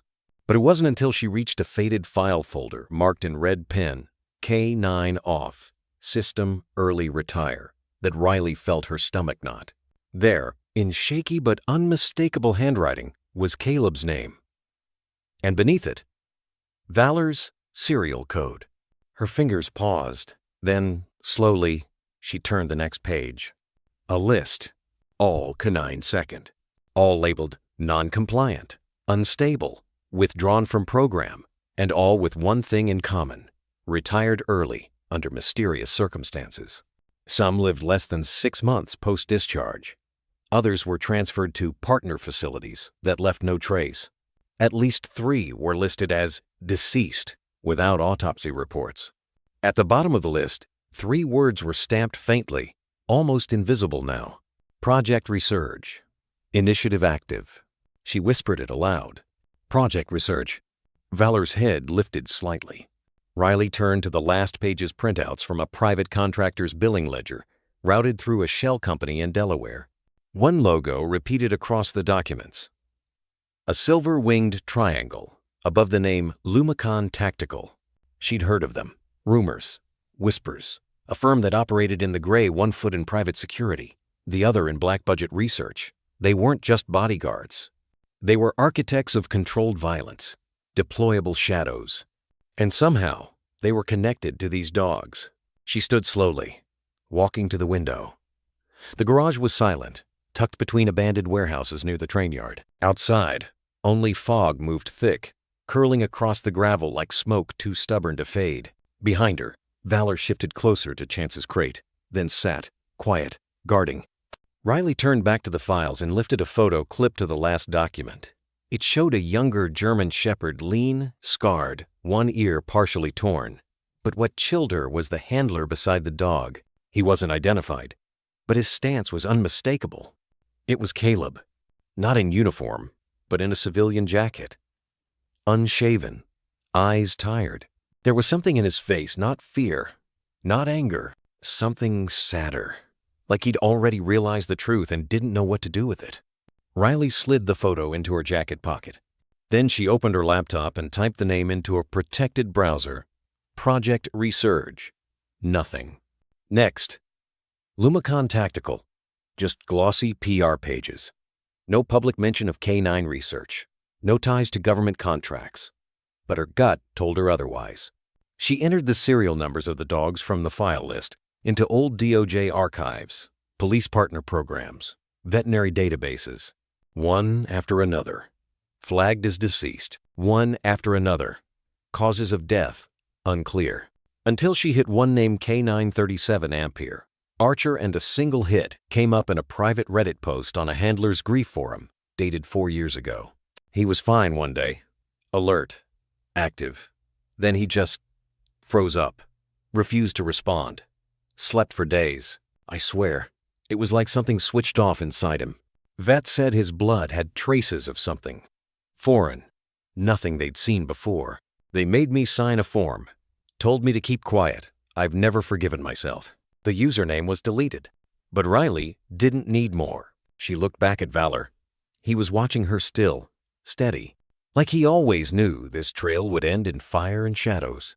She whispered into the room, not even sure who she was talking to anymore. Why didn't Caleb tell me? And then she remembered. The voicemail. If something happens to me, Valor will know. Riley picked up the last item in the box, a small USB drive, scorched at one end but intact. She stared at it a long time before plugging it into the laptop. One file. Password protected. She hesitated, then typed, Valor. The screen blinked once, then opened. A video. Grainy. Night vision. It showed a facility. Steel doors. Dogs in cages. Barking no. Screaming. And a voice behind the camera. You call this obedience? This is programming. Another voice deeper, colder. We're not training dogs. We're building weapons. And Caleb better fall in line before he ends up with his own tag. The feed cut out. Riley pulled the USB. Handshaking. She looked over at Chance sleeping. Then at Valor Alert. Then at the dark ahead of her. They were no longer chasing answers. They were inside something built to stay hidden. And Project Resurge? It had just begun again. The door creaked open just enough for one tired eye to peek through the chain latch. Detective Monroe? The voice was cautious, but not unfriendly. You said it was about Hector? Riley nodded, one hand on Valor's leash, the other holding a folded photo. Yes, ma'am. I'm sorry for showing up like this. There was a pause, a breath. Then the latch slid free. The door opened to reveal Elaine Garza, a woman in her early 60s with sharp cheekbones and a veil of gray swept back into a bun. Her eyes carried the kind of grief that no longer startled. It settled. A permanent guest in her expression. Come in, she said softly. The house smelled of cedar and coffee gone cold. Family photos lined the hallway, each framed in bronze or walnut. Riley saw Hector in several, a tall man with weathered skin, always smiling, always with a German shepherd at his side. Riley stepped into the living room. Valor followed, tail low, his eyes scanning the walls with quiet awareness. He paused at a photograph on the mantel Hector with his dog, Bishop. A ribbon of service pinned to the dog's collar. Elaine poured 2 cups of black coffee, hands trembling slightly. I don't get many visitors asking about Hector anymore, she said, setting a mug in front of Riley. And even fewer who mentioned Bishop. Riley looked down. I didn't know them personally, but I think they may be connected to something bigger, something Caleb was trying to stop. Elaine's eyes flickered up. Caleb? Caleb Reyes? You knew him? A sad smile pulled at her mouth. He was just a rookie when Hector was near retirement, but he had that rare decency that doesn't wait for rank. He visited after Hector passed, brought flowers, cried with me. Riley's throat tightened. Elaine reached under the coffee table, pulling out a small tin box. She opened it slowly, like revealing something sacred. Inside was a metallic chip the size of a grain of rice, embedded in a clear acrylic cube. This was in Bishop, Elaine whispered. After he died, the vet gave me the ashes. But Bishop had always been chipped. I wanted to keep his ID number. Only no vet recognized it. Riley leaned in. "It's not a standard K9 chip," she muttered. "Did Hector ever mention anything? Anything about strange behavior?" Elaine nodded. "Bishop changed the last few months. It was like he was listening to something I couldn't hear, barking at corners, whimpering at night. And Hector, he started getting paranoid. Said something about Bishop not responding to his voice anymore. Said it was like someone had overwritten him." "Overwritten?" Riley echoed, heart starting to race. Elaine nodded again. "He told me, Elaine, that's not my dog anymore. But when he tried to file a report, they told him to take early retirement. Said he was emotionally compromised, that he needed rest." She looked away. 2 weeks later, he was dead. Riley sat still, letting the silence breathe. They said it was an accident, right? Elaine's voice dropped to a whisper. He drowned. In shallow water. Hector was a Marine before he was a cop. He could swim blindfolded with boots on. That wasn't an accident. It was a message. Riley looked over at Valor, who had settled by the window but was now sitting upright, eyes fixed on the hallway behind Elaine, watching, listening. "I'm sorry to bring this back," Riley said gently. "But I think they did something to Bishop, to others, and to Caleb." Elaine pushed the chip across the table. "Take it. I've kept it all these years because I couldn't explain it. Maybe it wasn't just in my head." Riley took the cube, holding it up to the light. The chip inside glinted coldly. Not a pet ID tag, not even military issue. She recognized the make. It was a bio-interface chip, the kind used in neural mapping trials for high-sensitivity response training. Illegal in civilian K9 units. "Do you know if Hector ever worked with private contractors?" she asked. Elaine looked confused. "He always said no, but there was one man. Came by once, weeks before Hector died. Said he was a behavioral analyst. Hector didn't like him. After that visit, Bishop started acting worse. Do you remember his name?" Elaine stood and walked to a side cabinet, rummaging through old mail. Finally, she pulled out a business card. The edges were worn. The logo was familiar. Lumicon Tactical. Beneath the name, in small print, Joseph Vall, Canine Behavioral Research Division. Riley's breath caught. Vall. She'd seen that name before, scribbled on the corner of one of Milo's burnt memos. One of the men behind Project Research. Elaine watched her carefully. "You're going after them, aren't you?" Riley looked up. "I don't think I have a choice." Elaine stood, walked over to Valor, and knelt. He looked at her, unmoving. She reached out a trembling hand and touched his ear just barely. "You were lucky," she whispered. "You still came back." Valor didn't flinch. He leaned slightly forward just enough to press his forehead against her hand. It lasted only a moment, but it was enough. Outside, the sky was dimming, clouds thick with stormlight. Riley gathered the file, the chip, and the card, heart pounding with the clarity of a new lead. As she stepped back onto the porch, Elaine's voice followed her. "Tell them something from me. Tell them the dead don't stay buried just because someone wants them forgotten." Riley turned. "I will," she said. She meant it. The rain had come hard that evening, soaking the streets, whispering against the windows of Riley's small rented home like the breath of an old ghost. Outside, streetlights flickered through sheets of water. Inside, the room was warm with the soft hum of a space heater and the quiet, watchful presence of 2 dogs. One full-grown and composed, the other small and restless. Chance lay curled in a blanket-lined crate in the corner, breathing shallow, half asleep, one ear twitching at every gust of wind. Valor rested nearby, his eyes never far from the pup. Riley sat at the dining table with her laptop open. The chip from Bishop was now resting in a petri dish beside her coffee mug, next to a folder labeled Project Research Unverified. Her mind had been spinning ever since her visit to Elaine. The name Joseph Vall kept popping up like a rot that couldn't be scrubbed out of memory. She double-clicked a file she'd recovered from Milo's scorched hard drive, a corrupted folder salvaged from a side server, one she'd had to decrypt with police forensic software. Inside, grainy training footage. Label, Lumicon, Prototype Series, Batch 7. Dated nearly a year before Caleb's death. The video began with static. Then, a wide-angle shot of a fenced enclosure gravel floor. Chain-link sides.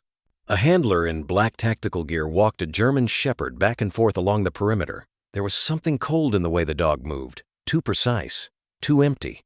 The handler snapped his fingers twice, and a high-frequency sound barely audible chimed faintly through the recording.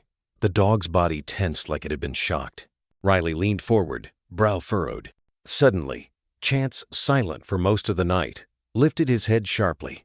She paused the video. Chance whimpered, tail stiff, eyes locked on the laptop screen, as if it had become the most terrifying thing in the room. Valar stood up, ears rotating forward. Riley hesitated, then hit play again. The faint sound came again, this time looped through the video during what appeared to be an obedience demonstration. Except it wasn't obedience. The dog in the footage was being pushed toward aggression, toward attack. At that moment, Chance let out a high-pitched yelp and scrambled back into the far corner of his crate. His small frame trembled violently, his front paws scratching frantically at the base of the enclosure, as if trying to escape something only he could feel. "Chance!" Riley stood immediately, rushing to his side. He didn't recognize her. Not fully. His eyes were wild, dilated. His lips peeled back not in a snarl but in something closer to panic. His body screamed of confusion, as if a terrible memory had just been switched on. Valar moved in slowly, placing himself between the laptop and the crate. Not growling, just standing. Solid.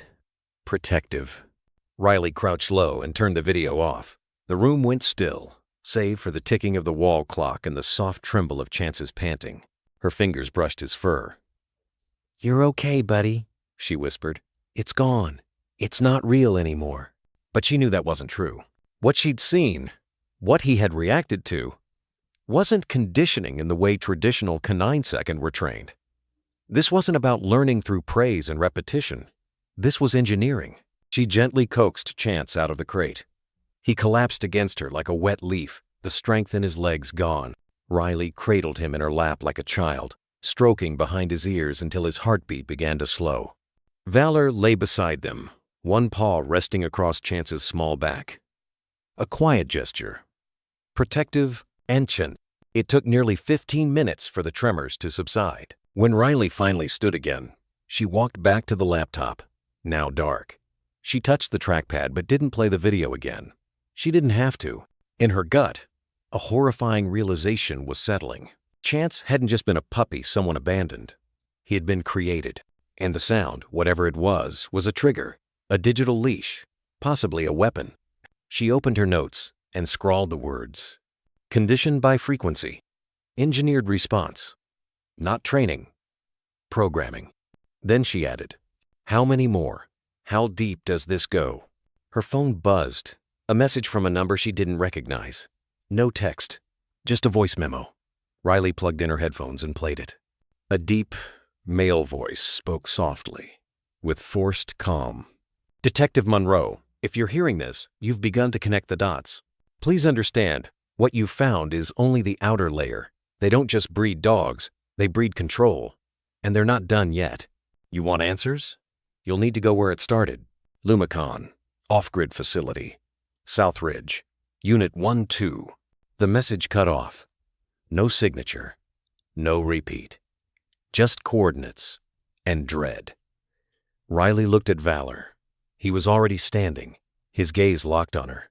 Chance, still recovering, gave a soft grunt like a whisper trying to become a bark. Outside, the rain began to ease.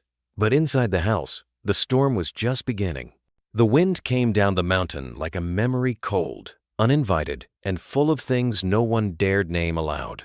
Riley Monroe stood at the edge of the tree line, boots planted in frost-hardened mud, her breath shallow as she scanned the crumbling silhouette before her. The decommissioned Lumicon facility rose from the earth like an unfinished scar-gray concrete, vines climbing its eastern flank, broken glass grinning from shattered windows. Somewhere behind its rusted walls, the truth had been hidden, and possibly still breathed. Valar stood beside her, tail still, ears alert, every muscle coiled with practiced silence. He hadn't barked once since they crossed the outer fence barbed wire long slack. Security cameras pointing nowhere, their lenses cracked like broken eyes. Riley tightened her grip on the flashlight. The beam narrowed to a slit. She whispered, "You ready?" But the words were for her, not for him. Valor moved first, padding across the gravel. No hesitation. Just knowing. They entered through a side door, hinges long rotted, pushed open with the quiet groan of metal remembering pain. Inside, the air was heavy with the smell of damp insulation and chemical dust, the kind that clung to memory and coats alike. The main hallway was lined with flickering fluorescents, most dead. Some blinked irregularly, like a heartbeat, failing in the dark. Old maps of the facility were still taped to the wall. Riley traced a gloved finger along a line marked Training Bay 3 and Canine Bioevil Lab. Her lips thinned. The first room they entered had once been an observation chamber.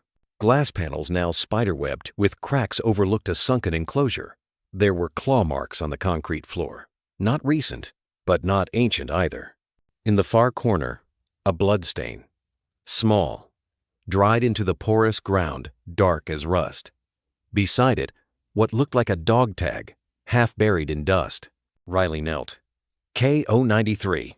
No name, just a number. She pocketed it. Further in, the doors changed. Gone were the wooden office slabs. Here, the steel was thick, reinforced. One was labeled Operating Theater B. Riley pushed it open. The stench hit first old antiseptic, bile, and something faintly metallic. Inside, 3 surgical tables sat under mounted lamps, the cords now hanging like dead snakes. The walls were lined with cabinets, some still containing syringes, scalpels, microchips. She stepped closer and opened one of the drawers. Inside, files, laminated, tagged, with dates and codes. Subject 4K. Breed, GSD. Phase 2 serum response, unstable. Recommendation, termination. Her jaw clenched. They weren't training dogs, she murmured. They were modifying them. Valor moved to a side door, sniffing the baseboard. Then he stopped, body frozen, eyes sharp. Riley followed his gaze. There, on the tile floor, were faint paw prints. Barely visible under the dust, each print smeared with the dry edges of what looked like old blood. Not from months ago. Days, maybe less. Someone or something was still here. She drew her sidearm slowly, every breath now a measured weight in her chest. They advanced toward the kennels. The space beyond was massive, like a hollowed-out warehouse. Long rows of cages lined the walls. Empty, but not clean. Some bore deep scratches on the inside. One had a bent bar. Another had shredded padding and a torn service vest still hanging from the hook above it. Riley picked up the vest. Lumicon vertical bar unit. 7 vertical bar onyx. She turned it over. The fabric near the belly strap was soaked through, blackened, with what could only be blood. It had never been washed. A whimper echoed behind her. Riley spun around, gun up only to find Valor standing still, head tilted toward the far left corner. Then she heard it too. A single scrape. Metal against metal. Someone or something was behind that door. Riley moved slowly, flashlight beam steady, until she reached the marked storage hatch. She glanced at Valor. He didn't move, but his eyes were locked, warning her, not stopping her. She opened the hatch. Inside, darkness. She waited. Then, from the shadows, 2 pale eyes reflected the beam back at her low to the ground. Too small for a person, too alert to be nothing. A low growl, pup-like, defensive, not familiar. Riley didn't move. She crouched. "It's okay," she whispered. The shape stepped forward, reluctantly. Another puppy. Eyes bloodshot. Limbs thin. Body scarred. But alive. She noticed the collar. A tag read, C10, Subject Resurge. And then it hit her like a blow to the chest. Chance wasn't the only one. The kennel hall whispered with silence. One not born of peace, but of what had been taken and never returned. The air was cooler here, stale with old ammonia and metal. Faint scratch marks lined the concrete floor like tally marks left by unseen hands. Valor's steps were quiet, but deliberate, each paw fall echoing like memory through the abandoned rows. Riley followed a few steps behind, her flashlight cutting thin slices through the dim. He stopped suddenly. Third cage from the end. Left side. It was nothing remarkable at first glance, just another cage among dozens, empty, door latched, water bowl overturned and bone dry. A strip of old duct tape, peeling at the edge, still clung to the bars. Faint letters, written in Sharpie, nearly faded away. Riley leaned in. Number C, 7. Nothing else. But Valor didn't move. He stared, nose tilted forward. Then he sat down, slowly, reverently. Riley's brows furrowed. She unlatched the cage, hinges groaning softly as the door gave way with resistance. She crouched low and scanned the back corner of the kennel, brushing aside a blanket caked with time. That's when she saw it. A small, weathered chew toy frayed at the ears, stuffing leaking through the seam. Its edges were smudged with something darker than dirt. She reached for it, fingers trembling, and turned it over. Written in permanent marker, almost blurred by age and use, Chance. You're safe now. C.M. Riley's breath caught in her throat. Caleb. The ink was unmistakably his. She'd seen that looping C and heavy tail of the M 100 times before on reports, sticky notes, birthday cards when he remembered. Even when the world felt like it was unraveling around him, Caleb always wrote like someone trying to steady his hands. Her grip tightened around the toy. She glanced back at Valor. He found him here, she whispered, voice barely audible. This is where he found Chance. Valor blinked once, solemn, unmoving, as if affirming what she already knew. Riley looked around the small enclosure more carefully now, seeing it not as an empty cage, but as a room once occupied by something fragile and barely alive. There was a torn bit of the same gray blanket she'd seen Caleb keep in the back seat of his patrol unit. Maybe he had brought it, folded it, placed it here when he realized the pup wouldn't survive without warmth. The pieces were coming together, not in loud proclamations, but in echoes, in things left unsaid, in a toy hidden in shadow. She sat back against the wall of the cage, closing her eyes for a moment. She could see it now. Late evening, light spilling through those high windows, cutting gold across the filth. Caleb, kneeling where she now sat, holding a tiny, trembling body in his hands. No backup, no cameras, just instinct, just heart. Why didn't you tell anyone? She murmured to the darkness, her voice wavering. Why carry that alone? She opened her eyes, and they landed once more on the toy. Its stitched smile was faded, but still there. That tiny object forgotten by time, untouched by the fire or the lies, was proof. Proof that Caleb hadn't stumbled on a conspiracy. He had walked straight into it, and chosen to protect the smallest life in its jaws. Riley stepped out of the cage, her movements slow, deliberate. She didn't shut the door behind her. Some things didn't deserve to be locked again. Outside, the hallway was darker. Now clouds must have swallowed the sun. Valor stayed close as she walked, the toy still in her hand, like a relic. I think we've just found your origin story, little guy, she whispered to no one in particular. She reached into her coat pocket and pulled out her phone. For the first time in days, her hands weren't shaking. She took a photo of the cage, of the toy, then another of the duct tape code, number C7. She wasn't just documenting, she was remembering. And remembering was resistance. She turned to Valor. We keep going. Caleb wanted us to find this. Valor gave a low huff of agreement, half breath, half grief. He walked ahead, leading her toward the final row of kennels.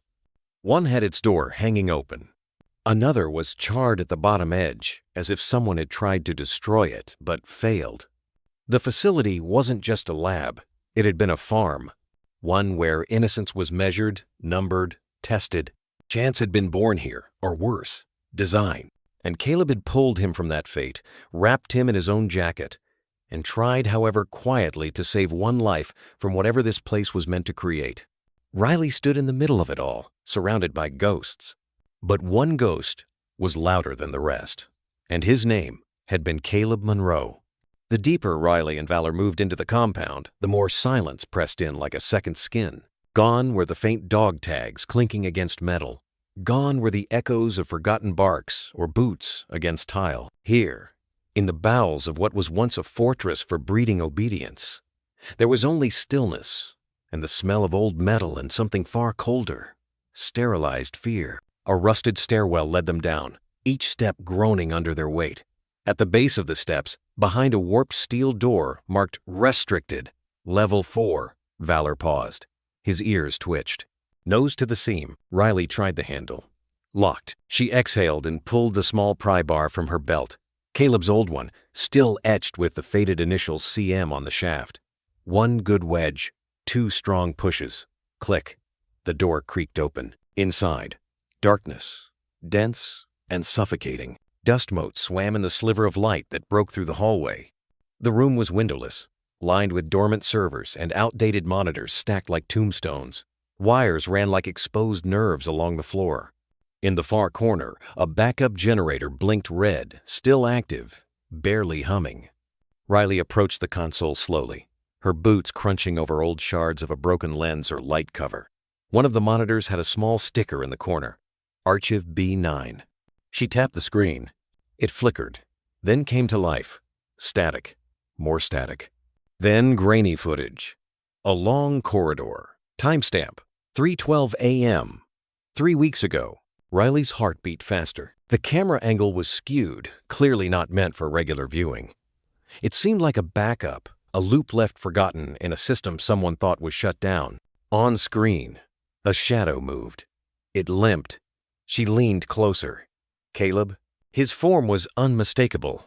Even in the black and white feed, she recognized the determined posture. Shoulder bruised, one hand tucked under his jacket. He pushed through the same hallway she and Valor had just walked, pausing at the very cage where the toy had been found. From his jacket, something small stirred. Chance. He knelt inside the kennel, gently placing the puppy down, wrapping him with a folded blanket, one she now realized had come from the back seat of his cruiser. On the footage, he turned his head, said something to someone out of frame. Then, from the right, another man entered. Tall, clean-shaven, wearing military-grade boots. A badge once sewn onto his shoulder had been torn off, only the rectangular outline remained. But his voice was clear. "You weren't supposed to see this." Riley's breath caught. The camera caught Caleb rising slowly, shoulders squared. "You lied about decommissioning this place." The man stepped forward, face barely illuminated. Cold. Controlled. Captain Reese Calder. Dead. Or so they all believed. Calder had been presumed KIA in a fire 2 years earlier. His name was on the wall at the precinct. Riley remembered the ceremony, the folded flag handed to his sister. But now, unmistakably, it was him. "You don't understand the protocol, Caleb," Calder said. "Some dogs aren't trained, they're built." Caleb held the pup tighter. "You're breeding trauma, weaponizing fear, and you buried it under a program for the discarded. You're naive."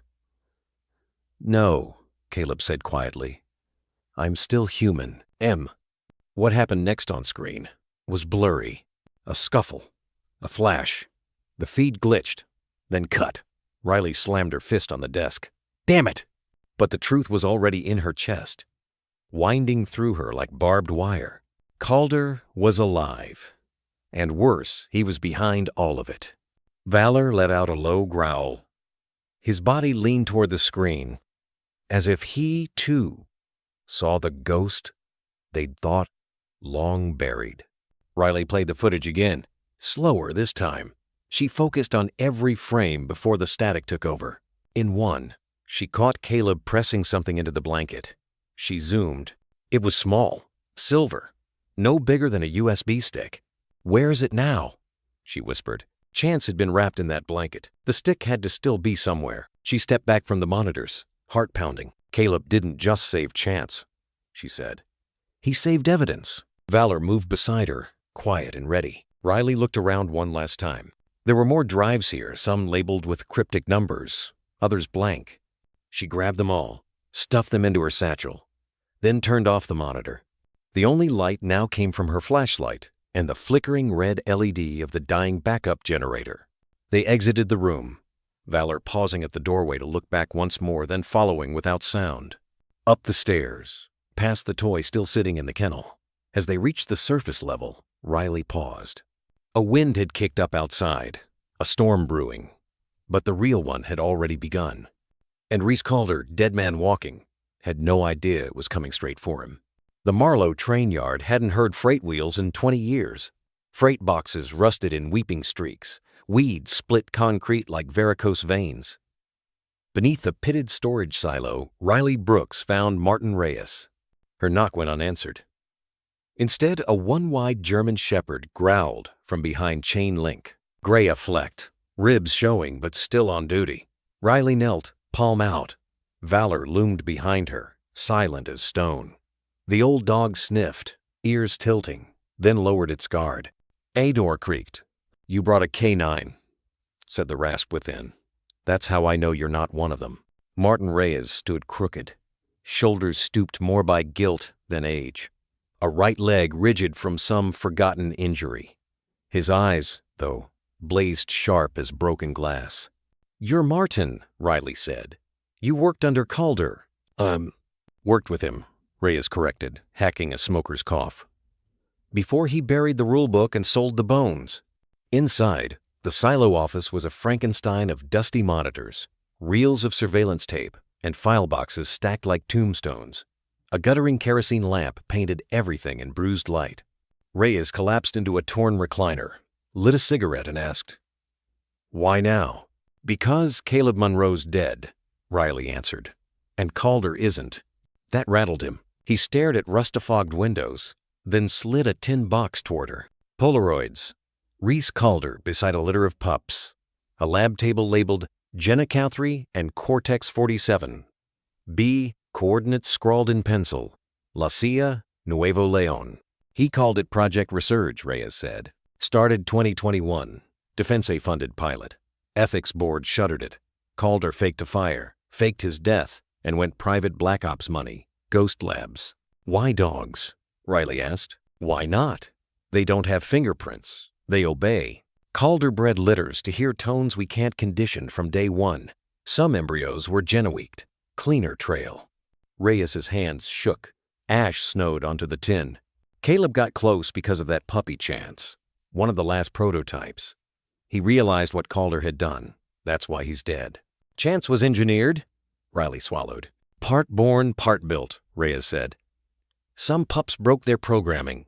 Your dog might be one." He handed Riley a battered flip phone. 2 weeks ago, an encrypted ping came from those coordinates, Nuevo Leon, old offsite lab. Your proof Calder's alive. No agency will help. Valor's shoulders stiffened, hackles half risen at Reyes's sent old trauma surfacing. Riley pocketed the phone, thanked Reyes, and turned to leave. "Don't let them take the dog," he whispered. "Not this time." Night pressed cold against Riley's Jeep as she parked beneath a twisted pecan on the edge of a desolate orchard. The lone clapboard house ahead appeared harmless until Valor halted on the porch, growl rumbling low. His gaze locked on the doorknob, not the darkness beyond it recognition, not fear, betrayal. "You know this place," she murmured. Valor's trembling shoulders answered. Reese Calder had handled him here once. "If you won't go in, I won't," Riley decided. Valor nudged her hand, consent to wait. They retreated. Thunder muttered on the horizon. Storm clouds still churned when they returned at dawn, weapons ready. This time Valor strode in without hesitation. Memory hardened into resolve. The house smelled of sage and dust, arranged like a stage set rather than a home. Valor led Riley down a hall, pawing at a threadbare rug. Beneath lay mismatched floorboards. A hidden hatch released cold, metallic air. She descended into a 6-foot concrete chamber. Not cellar, a bunker. Trays held dusty syringes and vials. A cabinet bolted to the wall waited. Inside, 6 tagged collars, each matched to a Polaroid of a dog mid-training. Human faces were blacked out. Canine eyes ranged from terrified to tranquilized. Thin binders were labeled Project Resurge, Phase 2, B, Compliance Testing. Riley flipped pages. Valuto 17 Valor. Partially compliant. Resistance noted. Disposition. Transferred to civilian unit. Farther down, CWLGO 99. Handler. Officer Caleb Brooks. Status. Exposed. Action. Terminate. Her fist crumpled the page. Caleb had been executed for saving a dog whose life the program deemed expendable. Valor whimpered softly behind her, the whine of a soldier remembering orders he had refused. Outside, wind scraped branches like fingernails across tin. Riley stuffed binders into her pack, then paused. A faint electronic chime drifted from above 3 tones. Valor's ears twitched, his body locked. She raced up the ladder. The front door hung ajar. On the porch lay a fresh black remote identical to the one Calder once used. Its LED blinked, but no one was in sight. Valor's collar light stayed dark. Riley had smashed the implant's transmitter days ago. Still, the remote meant Calder knew she'd found the bunker. Riley scanned the tree line. No movement. Just wind and crow calls. She pocketed the device evidence and steeled herself. "We finished this in Mexico," she said. Valor bumped her thigh as if to say, "Lead on." 3 days later, the jeep rolled across the scrub plains of Nuevo León. Reyes' coordinates led to a derelict mining compound camouflaged as a private security outpost. Riley studied it through binoculars. 2 prefab labs, a kennel pen, 1 satellite dish, 4 armed guards. Thunderheads massed again, same storm, different country, she whispered to Valor, tapped his harness. He crawled through cactus shade to scout the perimeter. Minutes later, he returned, tail stiff. 2 more guards and motion sensors on the southern wall. They waited for nightfall. Rain arrived first. Under lightning strobe, Riley severed the chain link and slipped inside. Valor hugged her flank. Chance, still recovering, stayed crated in the jeep under sedative. This battle belonged to veterans. Inside Lab 2, refrigeration units hummed around racks of vials. Labels read Cortex-47B, the obedience serum Reyes had photographed years ago. Riley planted thermite charges and kept moving. Down a corridor, muffled barking rose scores of voices layered in despair. She cracked a door, a kennel row. Dogs of every size. Some scarred, some starved, stared through bars. Their collars glowed red, synced to a master frequency. Valor growled low, not at them, but at the cruelty. Riley disabled the nearest transmitter panel. Collar lights died. The dogs quieted, watching Valor instead of retreating. One pit mix licked his muzzle through the bars, a silent pledge. Alarm suddenly wailed. Her thermite must have tripped a sensor. Floodlights flared outside. Footsteps pounded metal grating. Riley opened every kennel gate and pointed down the hall. Valor barked once, commanding. The dogs bolted into darkness like an uncoiling storm. She sprinted toward the exit, heard behind her, when Reese Calder emerged at the far door. Pistol leveled. Valor lunged between them. Shots cracked. One ripped Riley's sleeve. Another sparked off piping. A massive Rottweiler recently freed hit Calder from behind, jaws crushing his forearm. He screamed, dropped the gun. Valor seized his other wrist. Riley closed the distance, disarmed him, and cuffed him with Caleb's restraints. "You taught them loyalty," she said above the alarms, "but you never earned it." Outside, sirens approached Mexican authorities, tipped off by Ingrid's office. Dogs fanned into the desert rain, howling at sudden freedom. Calder glared through blood and water. "You ruined everything!" he spat. "No," Riley said. "Caleb saved 1 dog. I saved the rest." She triggered the detonator. Lab 2 erupted in white fire, erasing serums and files that shouldn't exist. The border press called it the Nuevo León Liberation. 10 dogs went to military rehab programs, a dozen to civilian homes. Others vanished into rescue networks, ghosts disappearing from the leash, just as Calder had once disappeared from the law. Calder himself faced stacked indictments. Overnight, Project Resurge became a synonym for human arrogance. At a Phoenix recovery center, Riley watched Chance Legs Sturdier now chase Valor across sunlit turf. Both wore new tags etched with Caleb Brooks's badge number. Reyes limped over, handing her a manila envelope. Inside, the last surviving data chip from Calder's bunker. Proof of every illegal contract, every euthanized pup. Riley nodded another weapon against any copycat program. Reyes looked at Valor playing fetch with Chance. "Never thought I'd see them free." "Freedom's just the start," Riley said. "Now we teach them the world isn't an experiment." He stubbed out a cigarette. "And what about you?" She watched Valor nudge Chance toward the ball, patient as a wounded mentor. Caleb's voice echoed. "If something happens to me, Valor will know." "I follow the dog," she answered. Months later, an oak plaque joined Caleb's at the Marlow trailhead. It bore no name, only a silhouette of a shepherd and the words, "Engineered to obey." Chose to resist. Riley placed her palm against the grain, Valor's muzzle beside her. Chance barked that strange 2-1 call, the last residue of code, now turning into a language of his own. Wind sighed through the orchard behind them, no longer haunted, just rustling, alive. They turned down the path, 3 figures framed in lady summer light. Somewhere far away, old trains rested, silent witnesses to a project finally laid to rest. And in every paw print pressed into the dirt, a new story began, one written not in codes and commands, but in choice. Riley stepped back, her fingers trembling as she reached for her phone. She snapped photos, every binder, every collar, every note.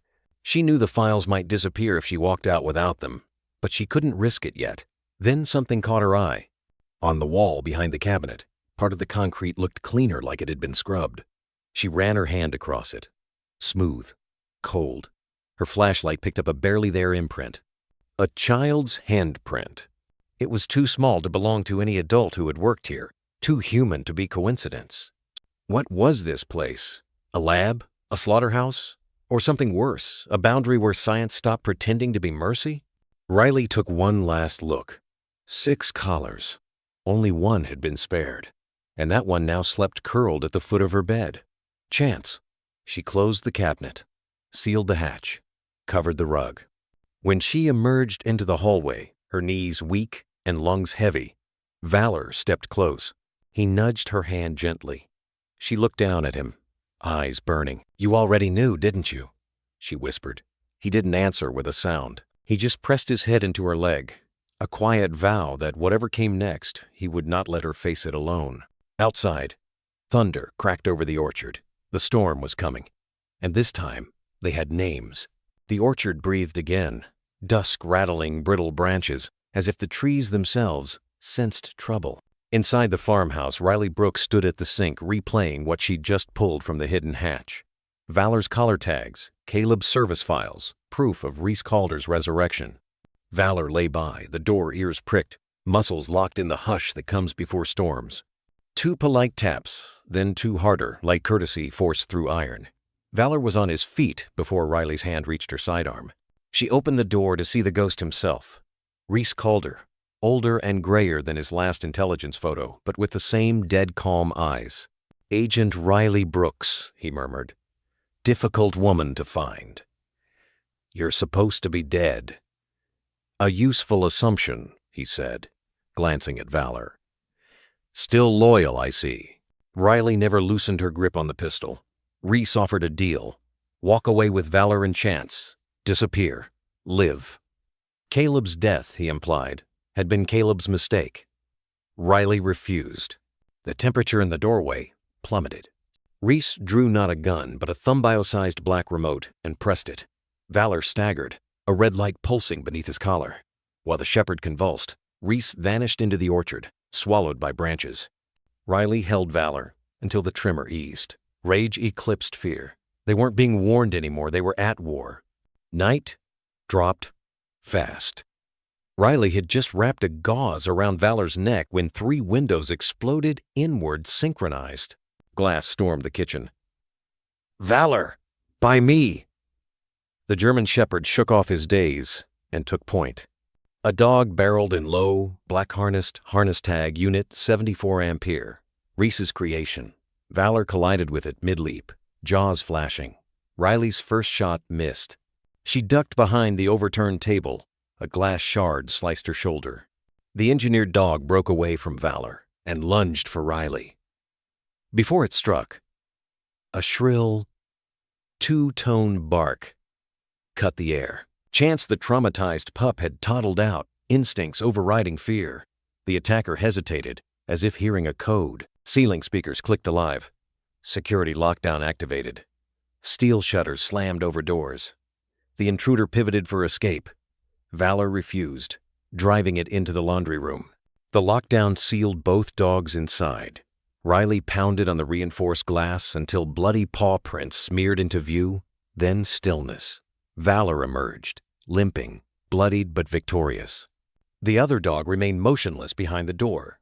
Chance wagged, dazed, His odd bark, Riley realized, had triggered the house's buried countermeasure, a failsafe Caleb must have designed.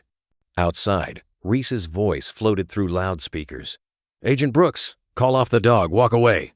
She ignored him, instead digging into Caleb's hidden schematics while the shutters bought precious minutes. Valor stood over her, head against her thigh, ready to fight again if needed. She found what she needed. A transmitter rigged beneath the kitchen floor, keyed to the red light implant Reese had activated. She ripped it free. Valor's collar light faded, and his muscles relaxed. Riley radioed Ingrid's DC contact, uploaded every file Caleb had hidden, and sent their exact coordinates. Then she armed homemade clay ochre charges around the orchard shed Reese's fallback bunker. Rain thickened, masking footfalls. Valor and Chance flanked her as she crept through the rows of apple trees. Infrared goggles revealed Reese's men 3 advancing, one by the generator shack. She gave Valor the silent hold command, eased her finger onto the detonator, and blew the shed. The blast lit the orchard bone white. Reese's mercenaries hit the ground. Valor launched, Chance nipping clumsily at knees. It ended quickly. Reese himself stumbled from the smoke, coat on fire at the hem. Riley leveled her weapon, but Valor blocked her shot. He'd recognized something strapped to Reese's chest, a dead man switch wired to a box of anti-personnel drones. Reese looked almost impressed. "Even broken, he protects you." Riley lowered her aim, fired through Reese's hand, severing thumb and trigger in one shot. Valor surged forward, tearing the detonator away. Reese crumpled, rain washing blood into the orchard soil. Riley cuffed him with Caleb's old steel restraints. Dawn brought rotors and sirens. Federal agents swarmed the farmhouse. Paramedics hauled Reese into an armored van. Journalists arrived next, filming Valor's bandaged silhouette, and Chance pressed against Riley's leg. Standing across the flooded driveway, she watched Reese disappear behind reinforced doors, no smirk left. A Channel 6 reporter asked what she wanted the public to remember. Riley answered softly, "That Caleb saw what no one else dared to see, and he didn't look away." Caleb's honor was posthumously restored. Federal indictments rolled out. Reese's labs were raided coast to coast. Valor underwent surgery for torn ligaments, recovering beside Chance in a trauma center that smelled of antiseptic and wet fur. At Caleb's favorite trailhead, Riley planted a wooden plaque. "The ones who stand when no one else will, those are the ones worth remembering." No crowd, no speeches, just Riley, Valor's stoic frame, and Chance's still growing confidence. Wind sifted through pine needles. The orchard beyond stood silent. Its secrets burned away. Riley knelt, resting one hand on each dog. "We keep going," she vowed. Valor lifted his scarred muzzle. Chance answered with that strange two-tone bark, the sound of a new chapter opening. High above, clouds parted, letting a thin bar of light cut through rain, illuminating 3 figures who had traded survival for a fiercer promise. To guard the truth, and each other, long after Orchard stopped breathing and the wind lost its teeth. It wasn't a grand hall or some marble rotunda with polished speeches and camera crews. It was a quiet field on the edge of county land, a place where boots didn't echo but sank softly into the earth, and the wind didn't interrupt, only listened. The flags were already at half-mast by the time Riley arrived. She walked slowly between the rows of folding chairs. Not because she wanted to delay the moment, but because Valor walked that way steady, deliberate, like the ground itself had memories too sacred to rush over. Chance padded silently behind them, his ears slightly too big for his body still, but his posture firm. There was something solemn in the way the little pup moved now, as if grief, once shared, had taught him how to carry weight without collapsing under it. At the front stood a simple podium, 2 flags, and a single wooden box draped in folded cloth. The plaque read, "Sergeant Caleb Brooks, K-9 Unit Officer. Son, friend, the man who listened when others dismissed the bark." No applause followed. No one spoke out of turn, because this was not a celebration. It was a reckoning, and reckonings were quiet things. Captain Marlowe read the citation first, her voice clipped but trembling near the end. She had been one of the few superiors who doubted the official story, and now, months later, she could barely meet Riley's eyes. Still, she tried. For actions taken outside the line of duty, yet in service of all we hold sacred, for the protection of sentient life, both human and not, we award Sergeant Caleb Brooks the Cross of Valor, posthumously. The medal gleamed like it didn't belong in the daylight, like it remembered blood and fire. She placed it on the box, then stepped back. Riley took her place at the podium. Her hands were shaking not from nerves, but from everything else that had never quite stopped shaking. Grief wasn't something you healed from. It became the music your ribs learned to play without asking. Valor sat at her side, just beneath the microphone stand.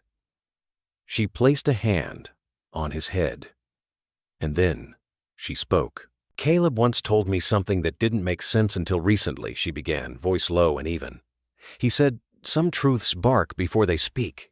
A pause. "You think you'll know when something's wrong, that someone will write it down, say it loud, spell it out. But sometimes the truth comes quieter than that.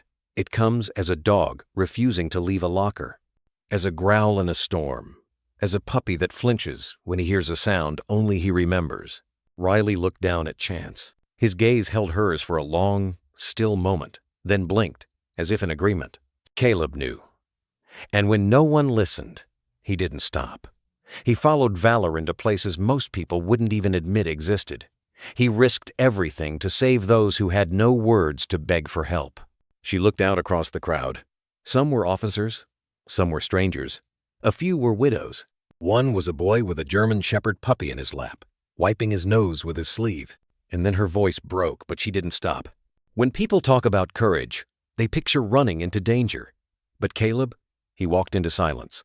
He stayed there until it gave him answers. There was no gun salute. Caleb never liked them. Instead, there was a single bell chime once echoing across the hills. And then the flag was folded, tight and sharp like a secret, and handed to Riley. Valor didn't move as it passed over his head. He simply sat, ears back, watching, with eyes that remembered. When Riley knelt, placing the folded flag gently in the shadow of the headstone, Valor rose and followed, lying down beside it, as he had once done at the clinic window for Chance. The same way he had once guarded the back of Caleb's patrol car. The same way dogs have always waited faithfully, even when the world forgets. People lingered after the service. Some placed small trinkets at the memorial patches, collar tags, even a photo. But Riley stayed until only footprints remained. The air had cooled. Somewhere behind her, Chance was curled in a patch of sunlight, head resting on Valor's paw. She sat beside the headstone, hands in her lap. The wind picked up.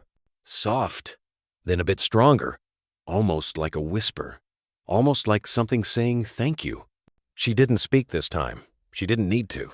Some grief is so deep, it finds its way into the soil not to be buried, but to take root. As she stood, Valor rose with her. Chance followed. And as they walked back toward the edge of the field, there was no music, no fanfare. Just three silhouettes, moving forward, quiet, enduring, and unshaken. The morning broke soft. No alarms, no distant sirens, no boots on pavement, just the hush of wind brushing through grass left too long to mow. The sky was painted in the hesitant hues of spring, not quite warm, not quite gray. And for the first time in weeks, Riley left her badge on the dresser. She clipped Valor's leash, though he hardly needed it. Beside him, a smaller leash clicked into place. Chance. He'd grown in silence, not just in size, but in bearing. No longer the fragile pup fighting for breath in a clinic's glass box. His coat was fuller now, darker along the back with a blaze of cream down the chest. Just like Valor's used to be at that age, Riley was told. His steps were still clumsy now and then, but there was steadiness behind them, like something inside had found its footing before his legs ever did. They walked without direction, just through the outskirts of the park, where leaves curled at the edges from cold that still hadn't entirely let go. Riley said nothing. Neither did the dogs. Words had become less necessary since Caleb died. At the edge of the grove, there was a clearing. The grass here was shorter, the dirt turned often, the flowers fresher than any others in the park. This was the place. The memorial hadn't been fenced off. No plaque told strangers to stay away. Just a polished headstone, tucked under the shade of a cottonwood tree. Caleb Brooks, you listened, you followed, you believed. There was no need to say more. Riley slowed. Valor paused. But it was Chance who stepped forward first. No command, no coaxing. He stopped beside the headstone and sat, just like that. The wind shifted gently. brushing Riley's jacket open at the front. She didn't zip it back. Instead, she watched Chance, the way he tilted his head slightly, one ear up, the other folded, as if listening to something not quite present, but not quite gone. There was something about the way he sat. Not like a puppy still learning what to do with his body, but like he knew, as if the weight of the place and the name etched in stone meant something deeper to him than training or instinct. Riley's throat tightened. She crouched beside him, hand resting lightly on his back. Valor stepped forward too, his body brushing against hers. He didn't look at the stone. He'd already looked at it too many times. But Chance lowered his nose to the base of the headstone. Not sniffing, not searching, just resting it there like an offering. Or maybe a promise. The kind dogs make without language.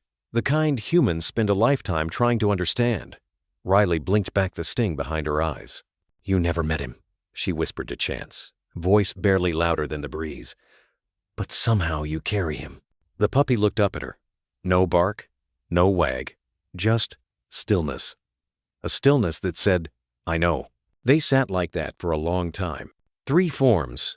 One crouched, one watchful, one listening. When the sun finally broke through the branches, the clearing filled with gold. A bird landed on the stone, chirped once, then flew away. It was Chance who rose first.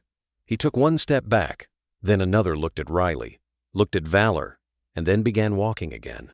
Not the playful run of a pup who didn't know what lay ahead, but the steady pace of something that had chosen to move forward, not away from the grave, but with it inside him. Back on the path, the wind picked up. Riley rose slowly, brushing off her knees. She glanced once more at the headstone, then turned to follow. Valor walked at her left, Chance at her right, and together, the 3 of them disappeared into the morning light shadows long behind them. The road quiet beneath their feet. A new walk had begun, not to forget, but to remember. Differently. The oath felt heavier this time. Not because the words were different, they weren't. It was Riley who had changed. Standing once again, in uniform beneath the morning flag, her right hand raised, her left on the small of Chance's back, steadying herself more than him, she recited the vow with a clarity that came not from duty, but from something deeper. Memory, conviction, loss that had carved itself into purpose. Beside her, Valor stood tall. No leash needed. No command given. He simply knew where to be. The badge gleamed on Riley's chest, newly reissued. But it was the patch stitched to her sleeve that drew the most attention, a quiet insignia designed in black and silver thread. K9, Ethical Reform Task Force, born from loyalty. Forged in truth. The unit was new, fragile, half-whispered still, met with cautious support and curious eyes. But it existed, and that, in itself, was a kind of rebellion and a kind of hope. They held the first meeting in an old training hangar, long since repurposed, no longer for discipline or drills, but for dialogue. The floor still bore marks from boots and paws, long gone. The echoes of old commands clung to the walls like ghosts. Stay, search, bite. Now, softer words replaced them. Heal, learn, trust. Riley stood at the front of the room, a whiteboard behind her, a folded file under her arm. Around her sat new recruits. Not just handlers, but vets, therapists, civilian advocates. People who had seen the cracks in the system and chose not to look away. And at the front of it all, flanked by a German shepherd with a scarred muzzle and a young pup with bright, untested eyes, was the woman who once walked away to tell the truth. Now she was back. To change it. She spoke without notes. "This task force isn't about revenge," Riley began, her voice steady but low. "It's not about cleaning up after something broken." A pause. "It's about building what should have existed all along." She let her gaze travel across the room. Some nodded, some just listened. "We were trained to see dogs as tools, programs, units, assets. But we forgot the first thing every good handler knows: these aren't weapons." She looked down at Chance, now curled gently against her boot. "They're partners." Behind her, someone scribbled quietly on a pad. Another typed. But the silence wasn't boredom. It was reverence. Valor walked to the center of the room. No cue, no leash. He simply made his presence known, standing tall and still, eyes sweeping the group like an old general watching over new soldiers. Then he sat. Riley smiled, just slightly. "That's our lead consultant," she said softly. A ripple of quiet laughter moved through the space. "His name is Valor, and for those who don't know, he refused to follow a corrupt order. He led me to the truth. He protected a life when no one else would." She turned toward him now. The dog didn't flinch, didn't blink, only watched. "Some people say dogs can't choose, that they're instinct, that they follow programming." She shook her head. "I've seen differently." A long breath. Then she stepped aside. "Which brings me to our first trainee." The screen flickered on. Footage rolled not of arrests or chases, but of Chance, months ago, limping, shaking, barely clinging to life inside a metal cage. The camera lingered on the stitched wounds, the swollen eyes, the trembling breath. Then it cut to now. Chance running beside Riley, sitting beside Valor, nudging a child's hand in a schoolyard visit, learning to sit on command, tail thumping when praised. The contrast was stark, but not dramatic. Just real. Just enough. When the lights came back on, someone in the back stood. A young woman with ink on her arms and fatigue in her eyes. What if we're too late for some of them? Her voice cracked slightly. Riley didn't answer right away. She walked over, kneeled beside Chance, ran a hand gently along his spine. "We won't save them all," she said quietly, "but every one we do matters." She stood again. "And those we lost?" She gestured toward the wall, where a quiet memorial had been placed. Just names. No ranks, just names. "We carry them forward, not in silence, not in shame, but in structure, in policy, in proof." Her voice hardened, but never rose. "This task force will document everything. No more black sites, no more untraceable retirements. Every canine will have a voice, and every handler will be accountable." She let the room settle again, then nodded once. "Let's begin." Later, when the room had cleared and the files had been sorted, Riley stepped out into the hallway alone. The late sun filtered through the windows in slants of orange and gold. Valor was waiting near the exit, head tilted. Chance stood beside him, tall now, stronger, still growing into his paws, but with a presence that felt right. Riley opened the door. "Ready, boys?" Valor moved first. Chance followed. Together, they stepped into the light not as symbols of what had gone wrong, but of what might, finally, go right. Sometimes all it takes is a look, the tilt of a head, a nudge from a cold nose to remind us we're not alone. German Shepherds, with their quiet strength and fierce loyalty, have a way of anchoring us when the world feels too loud. Their love isn't loud or showy, it's steady, present, the kind that waits by the door long after everyone else has gone. If this story stirred something in you, a memory, maybe, or just the reminder of how deeply these animals understand us, you're not alone. There's a whole world of ways we can give back to them, too. If you're curious, there's a simple resource I often share with close friends, something to help you connect more deeply with your own dog, especially if they're getting older or you just want to understand them better. No pressure. Just something that might bring you closer, the way Valor did for Riley. And if you do check it out, I hope it brings you what every good dog gives us without question: trust, healing, and a reason to keep going. Take care, and give your dog an extra pat from me tonight.